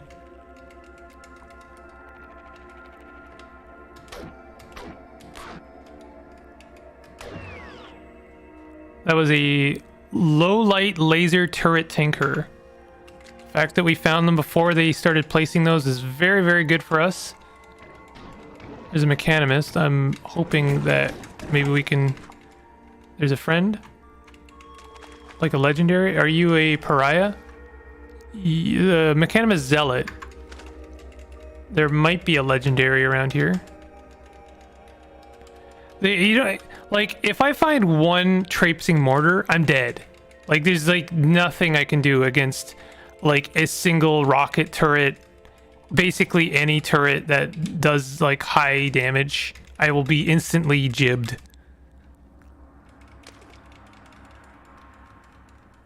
Ooh, chest. Scorpion jerky. Ooh, a steel shield. What does scorpion jerky do? Oh, is it just meat? We could go shields. I have tons of skill points I could use. I do like shields. Let's go shields. And we'll take shield slam. Shield, this is great actually because wings give you a benefit for taking charge. If you have wings, you'll actually be able to charge farther. So we could like do a charge slam build, which would be really fun. Let's go ahead and equip that shield. And let's unequip this mushroom. I really need to be better about unequipping that. Honestly, I would love to do a mod that just like automatically unequips horseshrooms. Okay, that goes back down. We don't want to go down. It's time to start swinging the pick. The tale of an angel stuck underground who just wants to bask in God's light. This is a movie. The angel is played by Chris Pratt.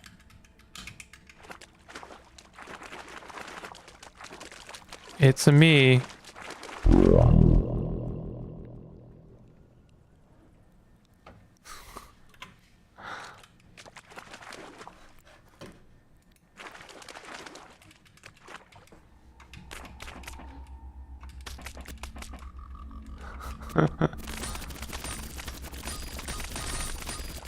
I swear to God, destroying large boulders is like really not easy.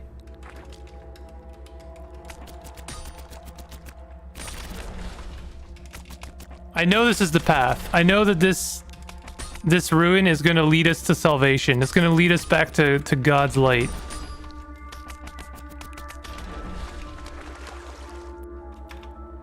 These freaking trees. Oh my God. Maybe I'm wrong. Whoa! We just got a rough agate gemstone. Nice. Another one. Holy crap. You're carrying too much to move. Okay. Let's look at these folding chairs. We got a metamorphic polygel. When in the world did I get that? Wet portable wall.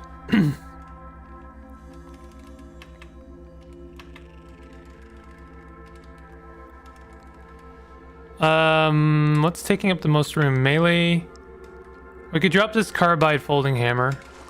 Honestly, let's drop this nano pneumatic jackhammer. I know that you can use it to break through walls, but I'm pretty sure the pickaxe will serve the same purpose.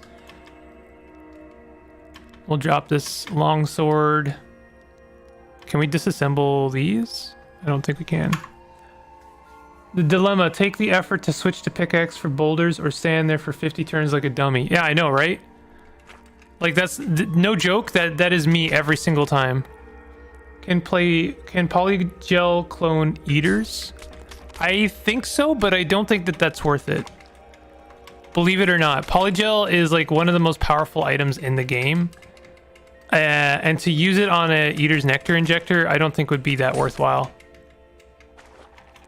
A good rule of thumb is if the item that you're cloning is worth less than selling the metamorphic polygel, then it's probably not worth it.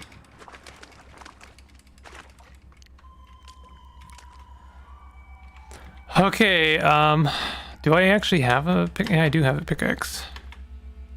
All right, here we go.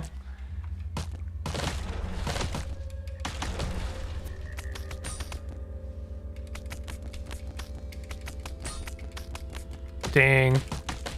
Wow. Let me out! Let me out!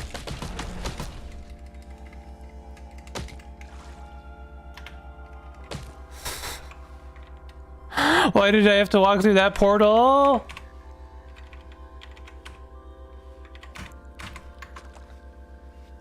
All right, so there's no way out from this end.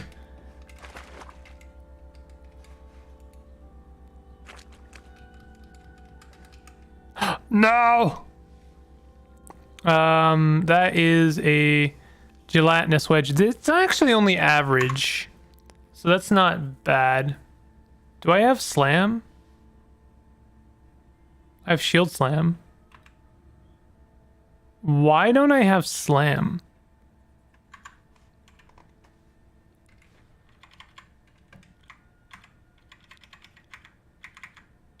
Oh, it's because I need 25 strength. That's why. It's going to be a while before I have that.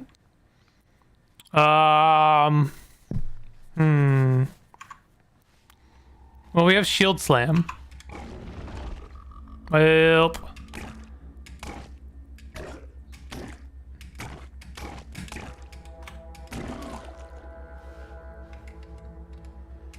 I feel like Burt Gummer after he escapes the graboid. We will speak of none of this. Laser beam. Okay, that's not good. I really need... You know what I really need is I really need charge. Let's look at tactics. Let's take charge.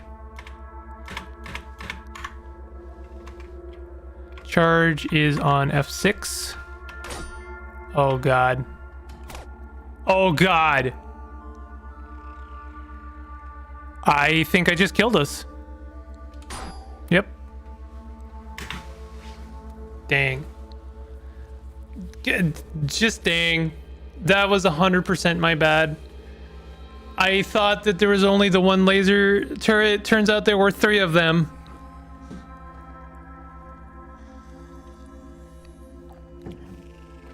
Turrets claim another life. Okay, chat. I think I'd like to try a different build. Is there a build that you'd like me to try? I can do Carapace. I know that Imatan's not here anymore, but I wouldn't mind trying Carapace. Let's go hard on strength. I haven't done an axe build in a long time. Let's go Marauder and Carapace. And if there's any mutation that you'd like to see me use, please throw it in chat. I'm open to anything. Otherwise, if I don't see any recommendations, I'll probably take a couple unstable genomes.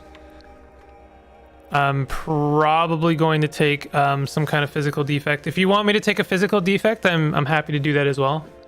Chimera Axes is fun with unstable. I'll go Chimera. Carapace is really good with mental mutations. That's what I've heard. I have heard that. We can't really go mental mutations if I'm going Chimera, since you can use them while using the ability of Carapace. Yeah. I'm making Knuckles at the moment. Unstable genome, digging claws, quills, thick fur. You know what? I do like burrowing claws. Burrowing claws is one of my favorites. I like the idea of burrowing claws and carapace. That's like two of like the most annoying boxes checked in good. Is we have armor and we have weapons. So I like this a lot. Thick fur is a possibility. Carapace has resistance. Yeah, heat and cold resistance. So I like thick fur as well, actually. Maybe we'll take one unstable genome and night vision. This actually seems like a pretty legit build. I like your Knuckles build, Faust. This is good. You should honestly take Quills. Because he's got the echidna thing going on. He'd look more like an actual echidna. Is there anything else that I should take? I'm taking Quills. Oh yeah, you did take Quills. Sorry, I read that and then I forgot it immediately. I kind of want to try Metamorphosis at some point. I've never tried it. It's a fairly new mutation. I think we're good. So I'm gonna go very hard on strength and toughness, and I'm gonna shortchange everything else. Let's go. We can go hard on willpower as well. Actually, I'll shortchange toughness a little bit for willpower. Okay, this is good. I'm a fan of this. We'll call this one Tank Simple, and in honor of this Knuckles build, we'll make it red.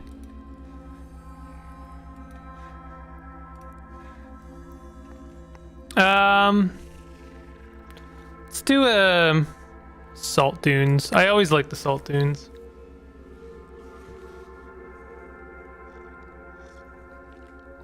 I'm sorry I couldn't get us out of that 18 strata deep hole that we had dug ourselves into.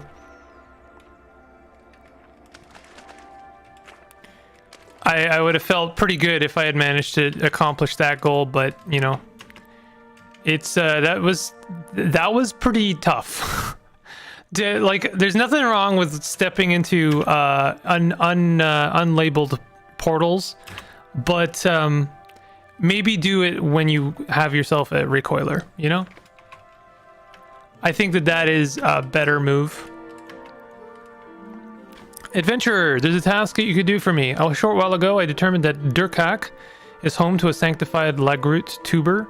For the games we play under the Beetle Moon, I must obtain it. I'm willing to compensate you for your service if you find it for me. Sure. Let's find the apothecaries. Do you have any work? Yes, I will smoke from the hookah of the Divine Axe as you speak. Oh, Divine Axe, you say? Well, we are an axe build. Oh man, I'm a dang idiot. I wanted to make this an axe build, but our claws, are they not short? Do they not count as long blades? Pretty sure they count as long blades, don't they?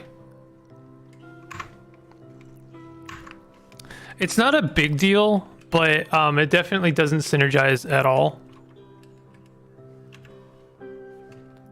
I forgot about that. That was a really dumb thing that I just did.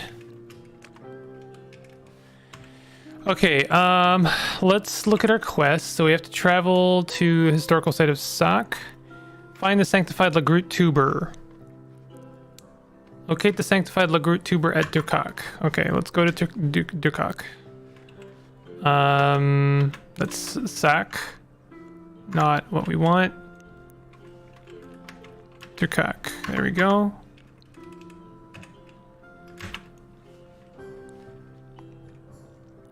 Okay, nothing ranged. So what's our AV looking like? It's 3 right now, which is actually as good as the recycling suit. All right, our unstable genome has already procced off. Corrosive gas generation is actually amazing. With Carapace, it's actually amazing. We could like basically pop our corrosive gas generation and then tighten Carapace. Claws are short blades, which is just fine if you get a lot of hands since you want one short blade. This will also make us grow a new body part.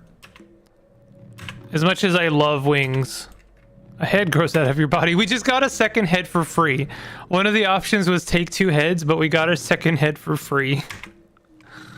Skunk mode go. I've actually never done this build before. Let's use F9 for Titan Carapace, and we're going to use F8 for release corrosive gas. Now, just so I know, if I do that, can I then Titan Carapace after? Your AV increases by 3. Am I still releasing gas? Does the gas hurt us also?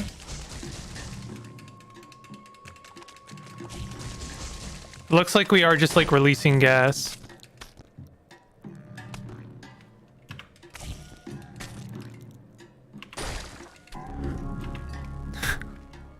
So yeah, we can basically go like full on AV mode and then also release gas at the same time. Oh god, please don't let this run end immediately.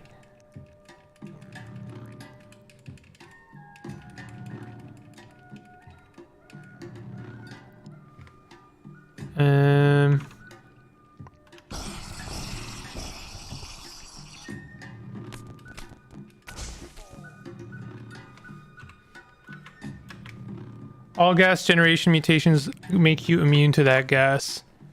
Well, that's incredible. That's just absurdly good.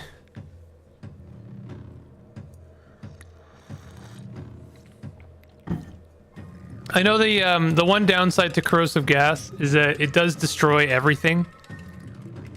So I'm pretty sure if there's like any stuff I want to pick up on the ground, it's like a problem. Ow. Oh, okay. Okay. Okay.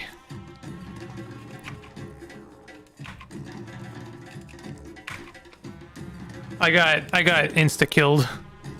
Kinda. It's okay. That run never happened. Never happened. In case chat was having a problem with knowing how to die very efficiently, I hope that I have helped in some regard. No smoking the hookah of the divine axe for us then. Yeah, I know, right? Actually, you know what? Let's I'd like to abandon this for a second. I do want to do that run, but I want to take out burrowing claws. Because I don't like that it doesn't synergize. We could take something else instead. Man, I am struggling right now. We could honestly, I mean, like, if I take sleep gas generation, then it's the same as one of the basic builds. Multiple arms is really tempting, but I need to take off night vision, which is fine. I'd be cool with that. The thing about multiple arms is it's kind of like it's almost trite at this point, because like it's so easy to just like, yeah, I want to make an axe build, multiple arms. Why not multiple arms? I really like burrowing claws. It's like one of my favorite builds. But yeah, let's do this. I really should get a bit more acquainted with some of these other things. Like, I don't know. Maybe instead of, you know what, we could take like Two-Hearted. because that gives us more toughness. Kind of funny how multiple arms are worse than Chimera arms. Are they?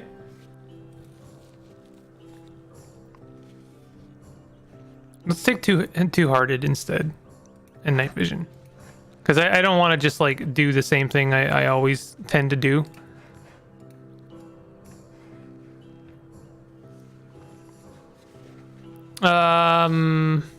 Let's just do a Saltmarsh. How is multiple arms worse than Chimera arms? I'm curious, Vid.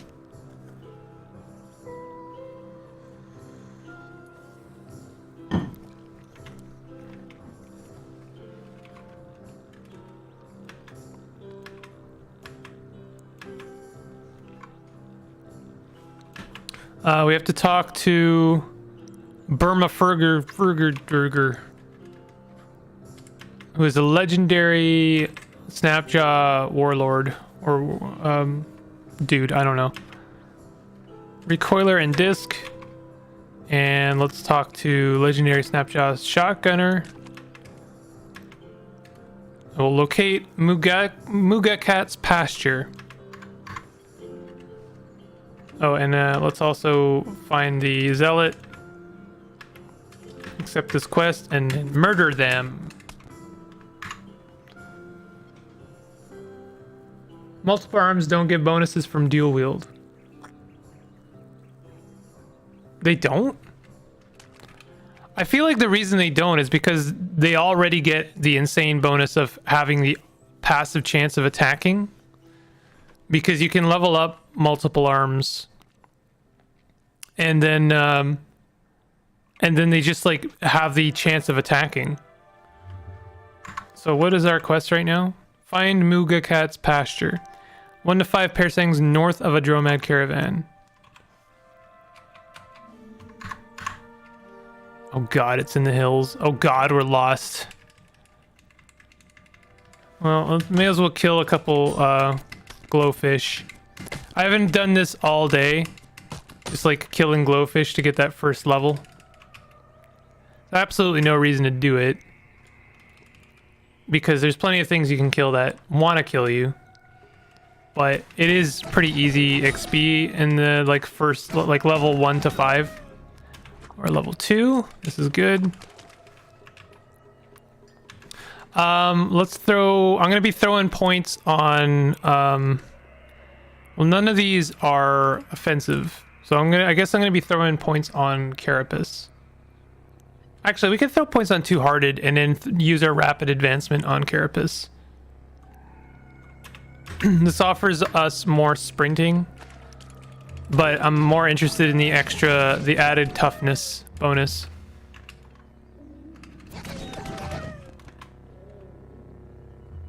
Dismember you. Okay, we're getting hit pretty hard, so we'll eat some witchwood bark.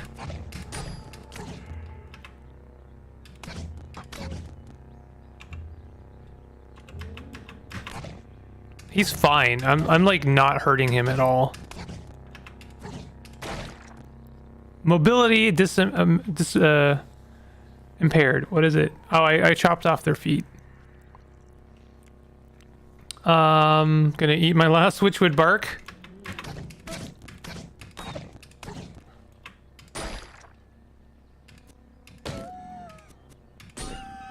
There we go.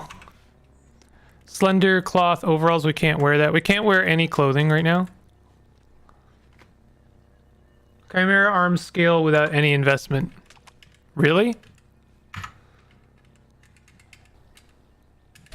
But what, because of the dual wielding bonus? If that's true, I mean, it's not fair because like you have to invest in the dual wielding bonus. You don't have to invest in dual wielding for normal multiple arms to benefit you, as far as I know.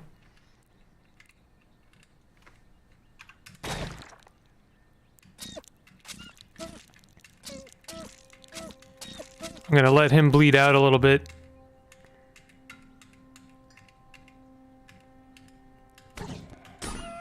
There we go. Steel battle axe, our first battle axe. Well, technically our second, but our first.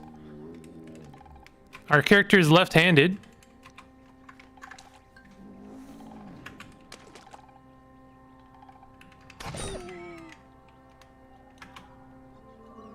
Location of Maruk. We found the location of a historic site, which is great. Are we still lost? I guess we are. We are still lost.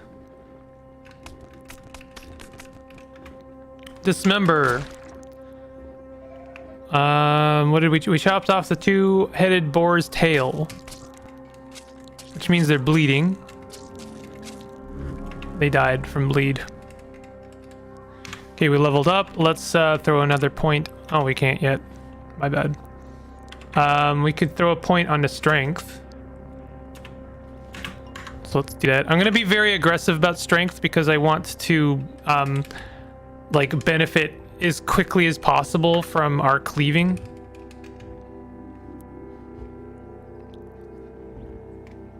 If you're...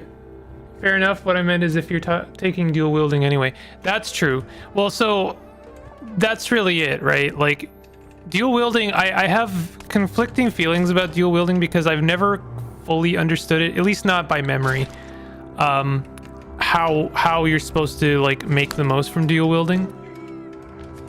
But I do know that multiple arms, as you level them up, they will scale. They have a higher chance of attacking, and I'm pretty sure you can level up multiple arms to be better than dual wielding. But I do acknowledge that they don't really synergize in an annoying way. Like, if you have dual wielding, then multiple arms aren't actually going to do anything extra for you.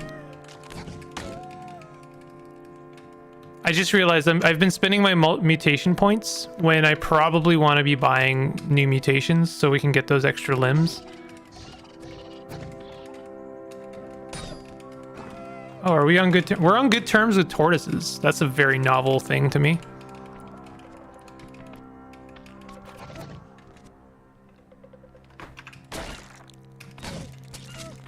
I think what I should be doing is whenever I dismember someone, which is a great sentence, by the way, just like take a few steps back because they're bleeding out. You have the opportunity to get free damage. Which is something I have actually never figured that out. I want to see what's in that chest. Anything good? Not really. Nothing, in fact. But if you're not Chimera, there's less reason to. If you're not Chimera, there's less reason to. Less reason to, I'm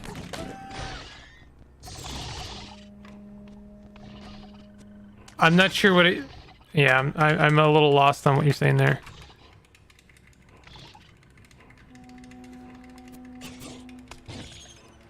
Less reason to take dual wielding? We're still lost. I can't believe it right now. I'm taking quills. This Knuckles build is working out pretty well so far.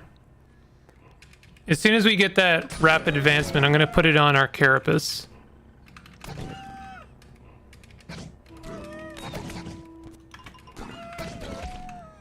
Yo, we got a whip. We got a wool kilt.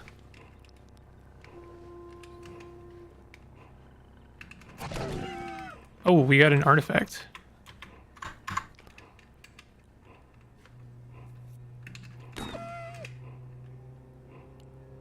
I can't believe how lost we are right now.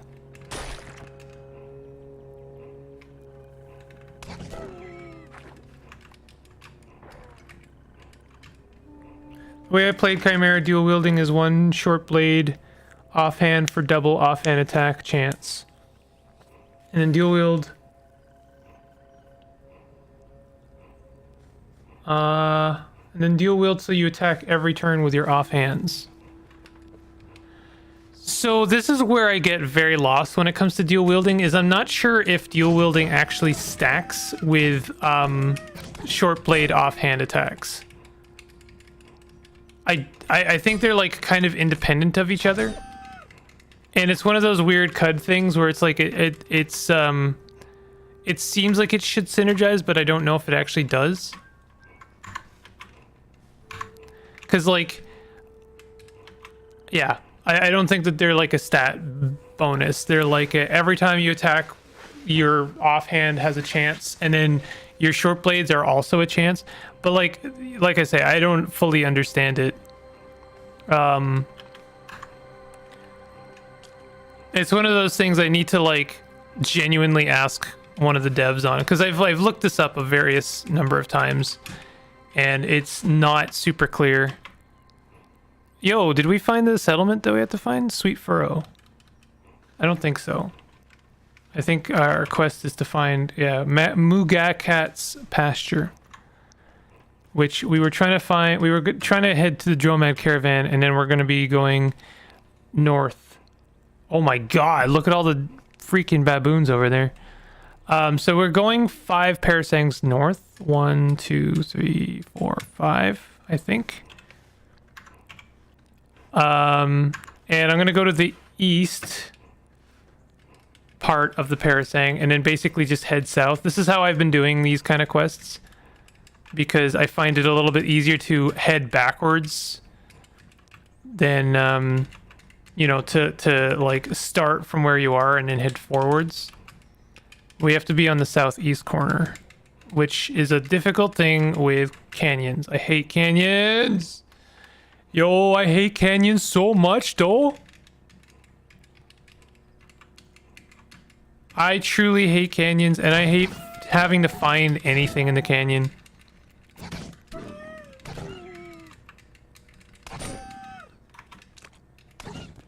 Oh my god, we're gonna die!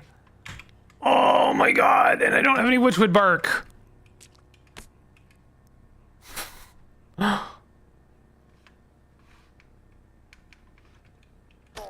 died. I hate canyons. I hate canyons so much. I hate canyons so much. Yo, it's not even the canyon's fault, but I hate canyons so much. Yo, I hate canyons a lot.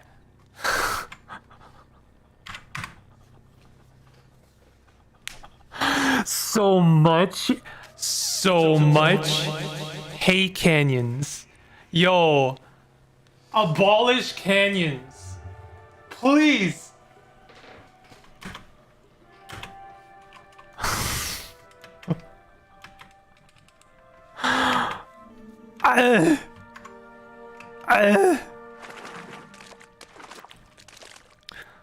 Oh my god. That was so brutal.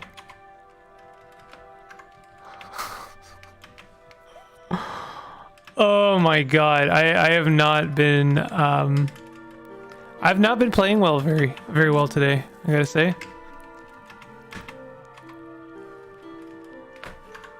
Die, Zealot! You're the only thing I can consistently kill. I take out my frustrations on the Zealot.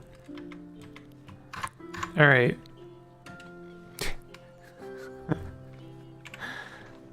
Find the implant communications interlock of the hallowed hair, sorry. At a Snapjaw fort.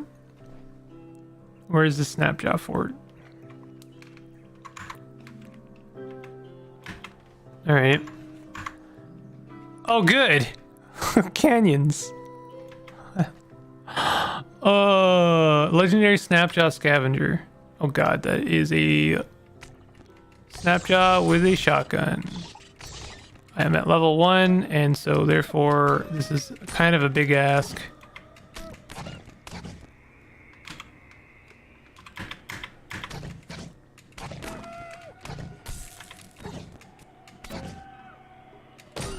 Okay, I'm playing very fast and loose right now. I could get killed for sure.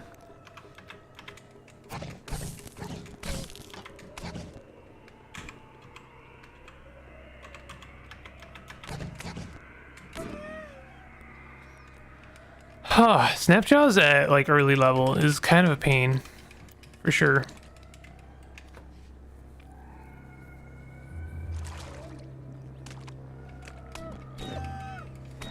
There's really no point in me like wandering around in here, but you know, you got to start somewhere, right? I often find was like at level 1, I'm never sure like where's the best place to hang out, and I usually go somewhere I shouldn't, you know. This is a gentling cone, cannot be removed once equipped. Pass. You play a lot of games. Do you have any puzzle game recommendations? I like all of Zachtronics games, all of them. They're all really good. Here, let me look at my Steam for a moment. Also, I have a message. Hold on a second.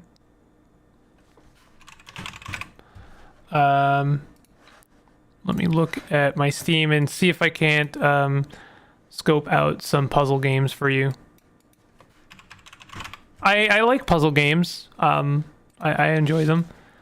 Recently, I played Beep's Escape, which was actually pretty good. It's like a puzzle platformer, if you're into those. I think Control Alt Ego is good, but that's more of an immersive sim. Oh, Creaks was really good. That was like very much a straight shooter kind of puzzle game, which I thought was really fun. Save Room was also excellent. Save Room is kind of like the Resident Evil in like inventory puzzle, but like it's just that, and you have to figure out how to like fit all of the stuff into your inventory. Really good game. Really decent. Also not expensive if that is something that, you know, you're concerned about. I really liked I mean, that's a tactics game, not as much. I'm trying to see. I really like Legend of Grimrock. I know it's not technically a puzzle game. Like, those are very RPG heavy, but the puzzles in them are so good. Every single time I play through the Grimrock games, I have a good time. I kind of want to play through them for either stream or a series. I think they would be better stream games maybe than series games. Oh God. Please die. Thank God.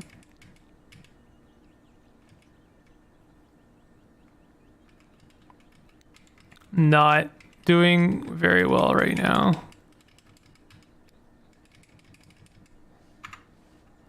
Okay. We're not lost, right? I'm trying to find my way to this Snapjaw fort. We're lost now. Now we're lost.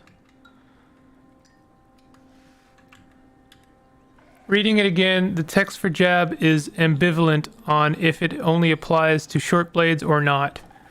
In any case, there's at minimum 75% chance for other offhand weapon types to hit with dual wield.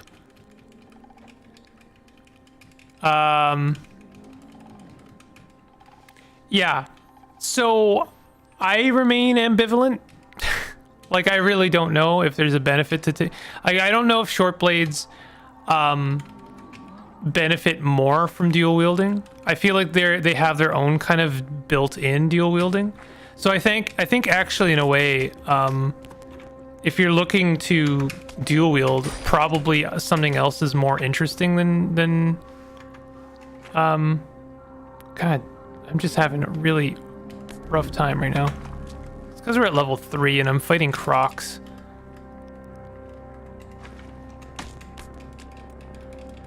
Like, I don't know. It's something I genuinely have to ask someone about who's more knowledgeable on it than me. Or something I should do, what I could do, is just like figure it out. But the thing is because it's a chance-based thing, how do you tell if something has a better chance? You can't just like feel it out, right? I'd have to literally do the dice rolls and like, you know, attack a certain number of times and catalog how much, you know, what the odds were. And like, who's really got time for that? Ain't no one got time for that.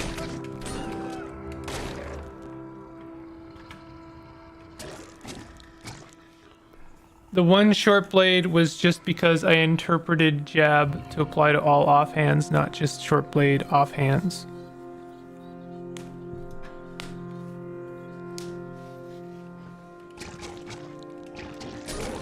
Oh God, why do I keep fighting things tougher than myself? This is actually why I don't find a lot of value in taking extra toughness. Like, yeah, it's extra health, but you still have just as much chance of dying in the early game. When you wield a short blade in your offhand, you make offhand attacks twice as often. Okay. So, sure, right?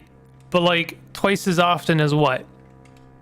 I know that's a stupid question. I know that like it's gonna sound like, well, obviously it's twice as often as you are currently, right? Not necessarily so. It could be twice your base chance, or it could be twice your current stat, your current chance. One of those is going to be much better than the other. I do kind of wish that some of the stuff was a bit better explained. It's not ridiculous to ask the question, like, is it based on, you know, your current chance of attacking with your offhand, or off of your base chance of attacking with your offhand? Because it seems to me that the CUD does not assume that you're going to have dual wielding when you are using short blades. Okay, well, this could be the end of this run for sure. I'm fighting too many things harder than myself. Let's go and fight a slug snout. Oh, man.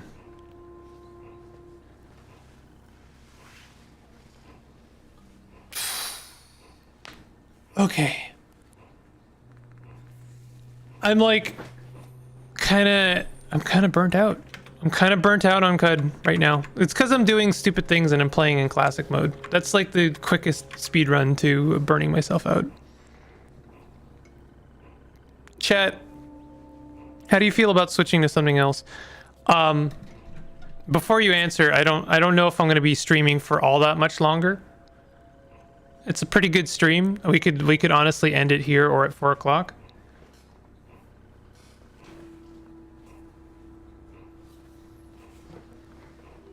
I'm open to whatever. We could do role play. I'm honestly not any. Let's do some wander mode. I've never honestly played wander mode ever. It's up to you. Yeah, I mean, that's fair enough. Let's start in the canyons. I love canyons. Yo, I love canyons. Canyons are so good. Oh my god.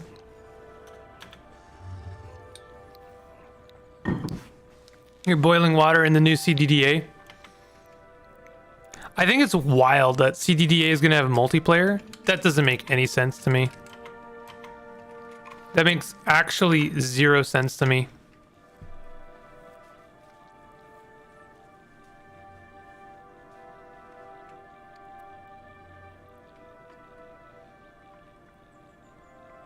I can't imagine any traditional roguelike in with multiplayer.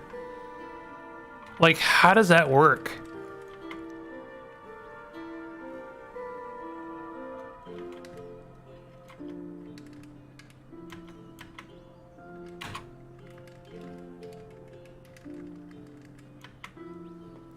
I'm wrecking an army of baboon at the moment in Caves of Cud. Short blade and dual wield claws is boss. I really should have gone with the burrowing claws short blade. I think I 100% made a mistake by not doing that. You know what? I'm rather than like kill my energy right now, I'm gonna stop CUD. Like, I can feel myself like getting not like antsy, but just like I want it to end. So what I'm gonna do is I'm gonna play something else for a little bit, and then I'm gonna end the stream.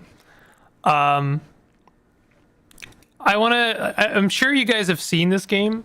I'll show you this off a little bit. I'm probably going to do a let's try and show it off a little bit. But I figure this might appeal to some people in chat. Hold on, is my controller dead? Do I need to replace it? Hold on a second. I'll be right back.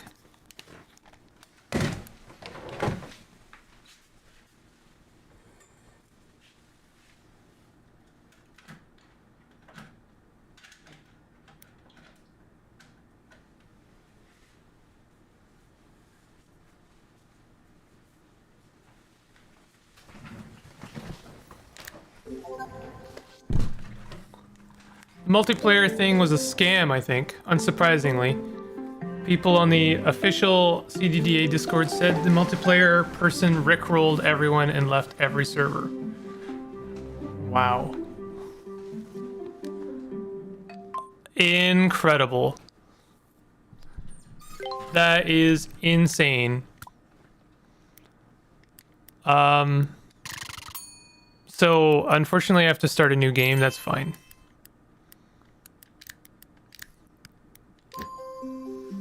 So this is a game called Patch Quest. You probably have already heard about it. If you have, I'm sorry. And this is going to be definitely the flavor of the month game that a lot of people are going to be talking about and enjoying. Have fun. Thank you. I will. The reason people are talking about it, the reason it's probably going to permeate, is that it's a very good game. It's really good. It kind of really reminds me of how much I enjoyed Binding of Isaac when the game was new, and not when it was so ridiculously difficult that basically only influencers and YouTubers could beat it. We're gonna take our first passive here. Your mount skill cools down twice. I like this.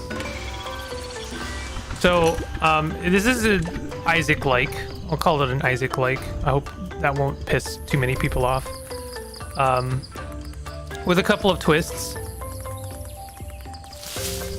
The main twist being that you have mounts in this game. So I'm going to try and get this mount here.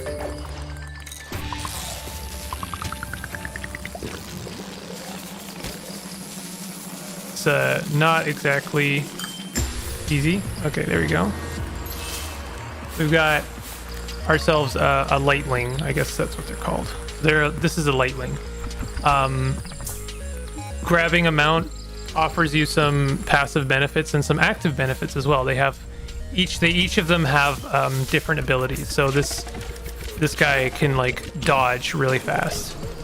There's also some fruits and stuff. Those are actually weapons. It's some weird stuff going on in this game, but yeah, different fruits are actually weapons that change how your gun reacts. We leveled up this mount, so now I get an extra ability. This is our new ability. We can shoot out some stars and stuff. Does this count as a fishing minigame? It'll count if you want it to count. I'm cool with it counting.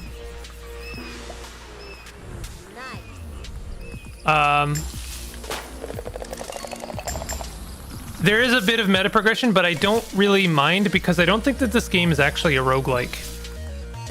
It's not really a roguelike. It's more, in a weird way, it's more like an extraction game. You kind of venture out to make progress, permanent progress in a base in different environments. I'm just gonna pick this passive and then I'll come back to explaining the game. When allied critters are defeated, they will fire an explosion. While unmounted, you'll take much less damage. Sure. Fish mount when? Well, there's these turtles. Do they count? I'm pretty sure there is a a fish mount. You venture out to make progress in different environments. There are dungeons. You can unlock different upgrades and stuff. When you level up with a mount, it's leveled up permanently. So I could lose this mount. I have a certain amount of time with this mount, and then this one's gone, right? But if I was to then tame another of this mount, they'll have the same passives, they'll have the same abilities. I don't have to level them up again. It's not so much that I am leveling up the mount, I'm leveling up my ability to kind of handle this mount.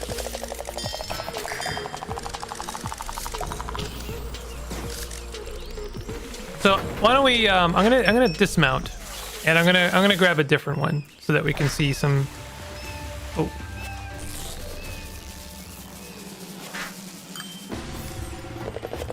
So we got this turtle. The turtle has also has a dodge, but the dodge also reflects bullets. It's not as fast, and it doesn't last as long. But reflecting enemy bullets can be good.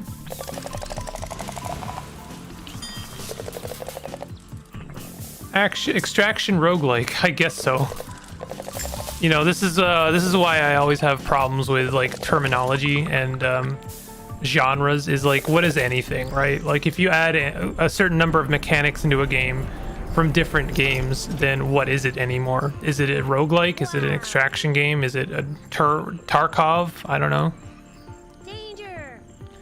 So I've made it far enough into this environment that I've increased the threat of enemies. I don't think that that's permanent. I think it's just as long as this like quote unquote run lasts.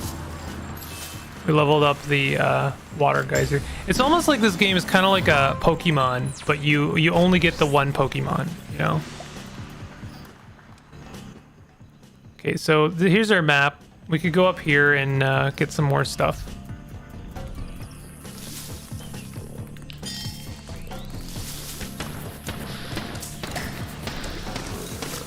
There's me reflecting the enemy bullets back at them.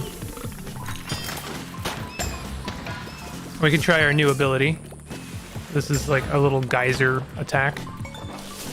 You can find some various like ability upgrades and stuff in the wild. Anything that's shiny, like if you see an enemy that has like some sparkles or a plant that has some sparkles, then they'll have some kind of like little reward that you can pick off of them.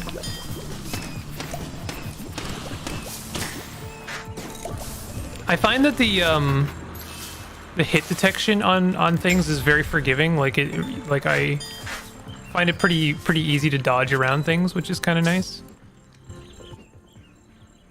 So this is okay. This is a path to the hill zone. We don't have to go that way. That way is actually very difficult. You want to level up your stuff before you go there. But I am gonna go this way because there's an upgrade thing. Okay, so you see how that slug is shiny? That means if I defeat them, then they'll drop some ability upgrades for me. Okay, so this is what I want here. Oh, this is a shortcut, so we can launch ourselves. Are we going to get lost in the hills again? We are not. I'm done with getting lost in the canyons. I hope people don't get annoyed at me for switching from CUD to something else, but I was not having the best set of runs in CUD. I already ruined our best run, which sucks. Oh. What is going on? Oh, do I have to shoot? No? What the heck? Oh, okay, we have to go down.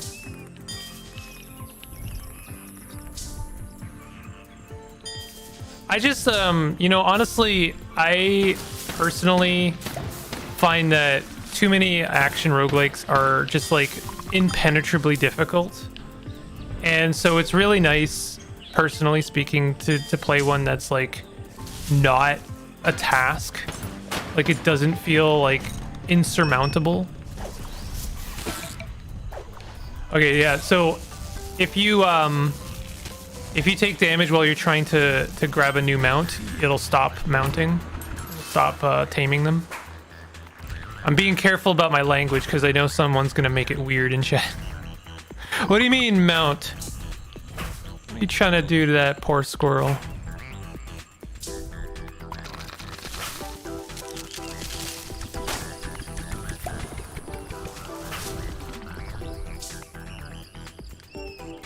Okay, so we're pretty much back where we started, but I have to go down instead of up.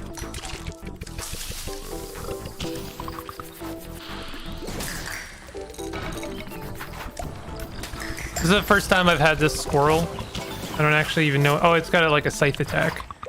So it gets like an extra dodge and then scythe.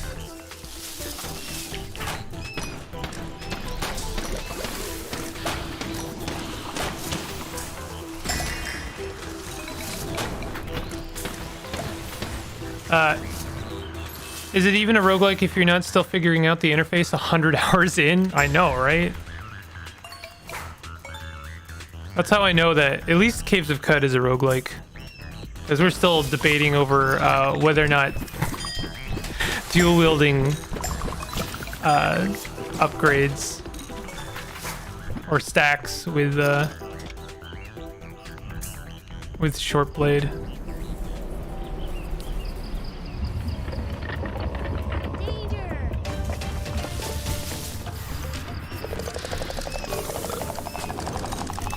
I have to say, one of the reasons I picked up this game is because it is like stupidly cheap right now. It's like 10 bucks Canadian, and I thought, you know, this would be a really fun game to play on the Steam Deck, and it does work really well on the Steam Deck.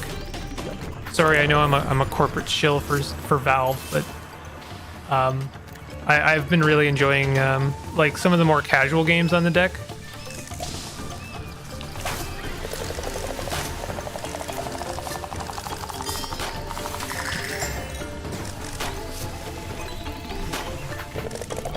And this is a great game on the deck. I'll also say, Bot, if you're still around looking for puzzle games, I definitely recommend Wilmot's Warehouse. I just finished playing that, and it was a lot of fun. Wilmot's Warehouse is just like a fantastic little game.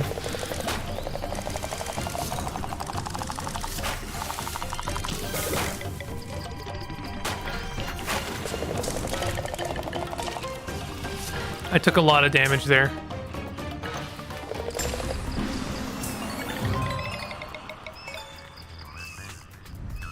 I also enjoy playing games on Linux. Yeah. Heck yeah, bud. I like, unironically. I'm wishing, like, I'm honestly wishing a lot of,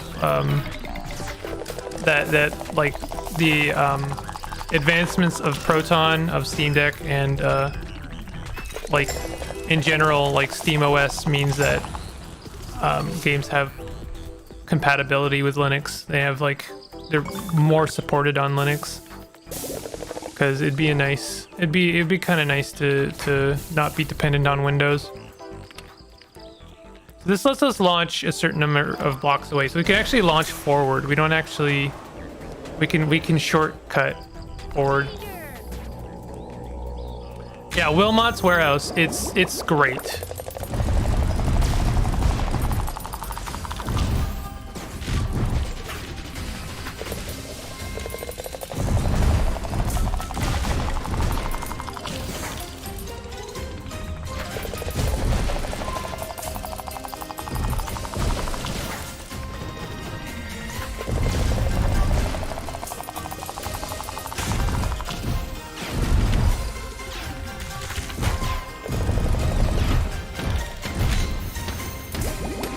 Oh god, it's one of these kind of bosses. Gotta be a bit more aggressive.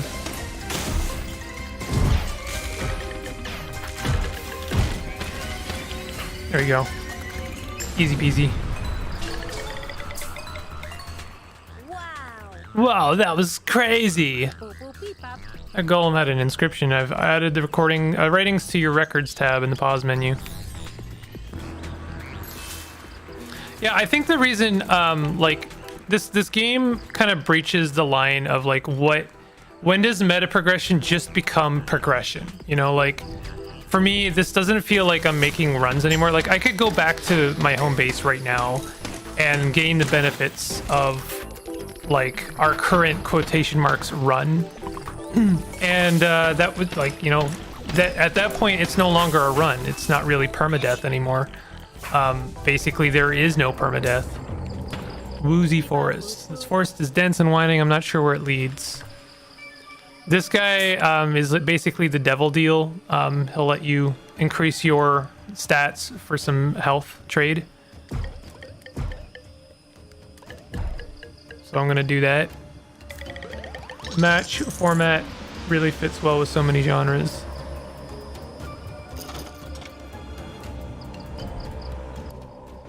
I keep pressing the wrong button. Okay, so I need to go this way in order to open up the doorway.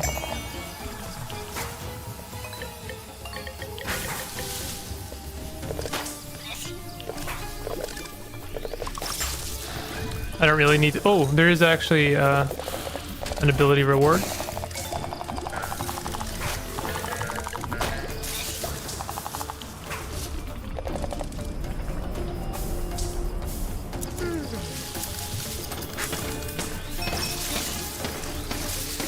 I like how different fruit represents like different weapons. So like this like pineapple is kind of like a shotgun.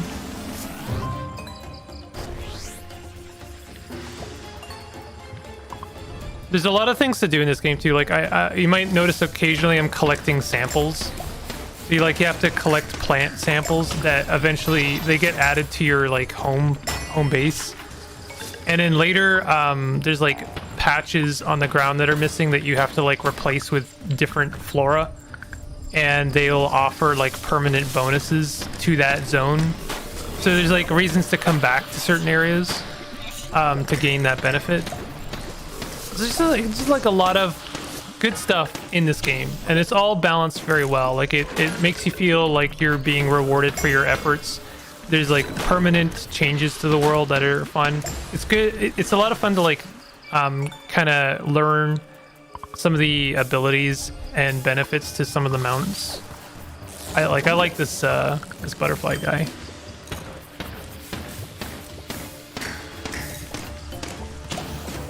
I don't know if there was any benefit to killing that because they didn't have anything. There's a you always go for those abilities. I guess I took damage, so maybe not always.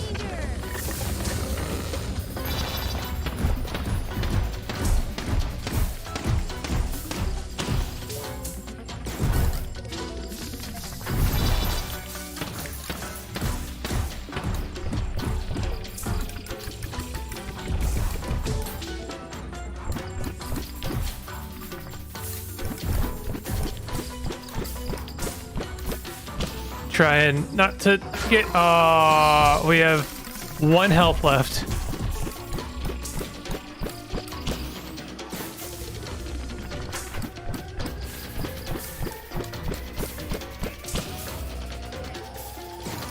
There we go.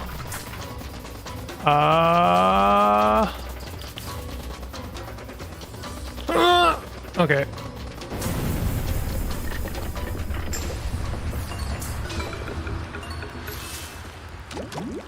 Okay, we got our first super move and also like artifact.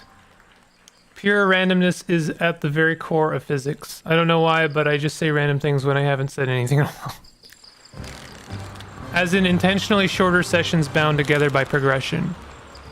Oh, I see. Yeah. Okay, I get what you mean. Yeah.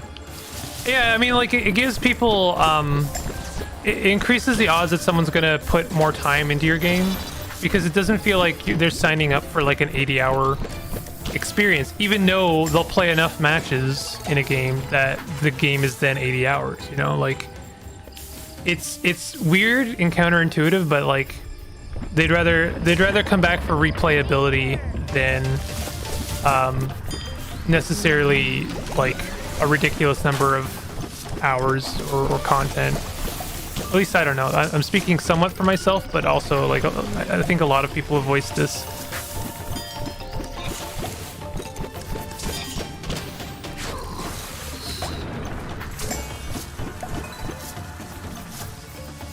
It's an addiction of mine. Oh no. I actually really like the spider mount. I'm gonna see if I can get a spider mount.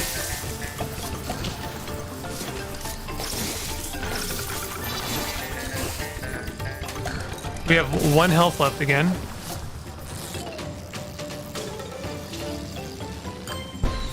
There you go. And I got it in time to level up, so we get... Oh, I guess we're at level 1, never mind. So the spider mount leaves a web behind that'll actually protect from projectiles, which is cool. Spider mount will, oh no, I think I died. Okay. That's fine.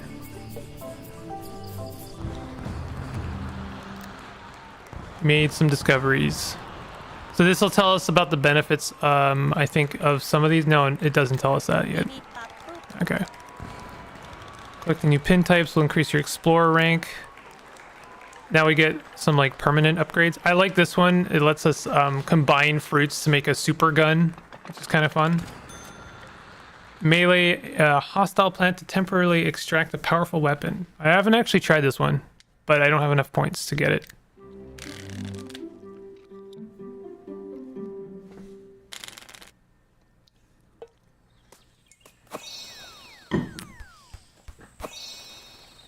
So there's all the plants we've collected. Awesome.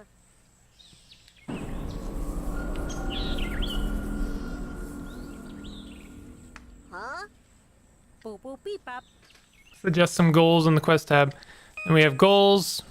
So these are like little mini objectives we can try and accomplish. Mount all the bug monsters. So there's a benefit to trying and getting all of the mounts and stuff. We can increase hard mode. In hard mode, the difficulty of the world is greatly boosted. This mode is for players who crave challenge. Shiny pin spawn rate plus 500%. A cruel joke. I didn't actually see this before. Well, that's fun. It's nice for people who are, you know, masochistic. I'm going to end the stream here, chat. There's a few things I want to get done today. Let's ignore it, wise words. I just wanted to show this game off, and it's a good little filler game. I enjoy this one a lot. And here's a good note. It's almost more of a Metroidvania in sense. Like the dungeon is not reshuffled. It makes you think that it is, but actually, like once you've progressed a bit, you know what to expect. And in fact, there's fast travel later. So it's interesting. There's a lot of fun things happening in this game, and I actually really appreciate how it's trying to shake up like the whole format of, like, as you say, match-based gameplay. What's this game called? This is called Patch Quest. And it's super cheap. I just want to underline that. Like for what you're getting in this game, which is definitely like hours of gameplay, this game is like $10. Which I just thought was like absurd. Okay, sorry, it's not $10. It's on sale right now for 25% off. It's actually $13.50 Canadian. So it's probably like $12 for you. But either way, for like what you're getting, I think that it's a really fun game. All right, chat. Thanks for hanging out with me and for watching my tutorial video. Wish me luck on the algorithm. If you want to hit the like on that tutorial video specifically, I don't care as much on the stream, but you know, if you want to do that as well, that would be really helpful. And I really appreciate the support. I'm gonna be back on Thursday, and I am gonna streaming is not done, but I might have to take breaks from it occasionally in order to do videos that I think will actually help the channel a bit more. But you know, I'm committed to doing certain stuff. Like I want to play Disco Elysium, and I want to play get through Yeek. So thanks again for coming out, supporting me, and hanging out in chat. And thanks a lot, Cactus. I appreciate that. It was a bit of work, but it came together really easily, which was nice. Like a lot of the previous tutorials have taken sometimes months. So I'll see y'all later. Have a good day and have a good Wednesday. And yeah, that's it. That's it. Stream is over.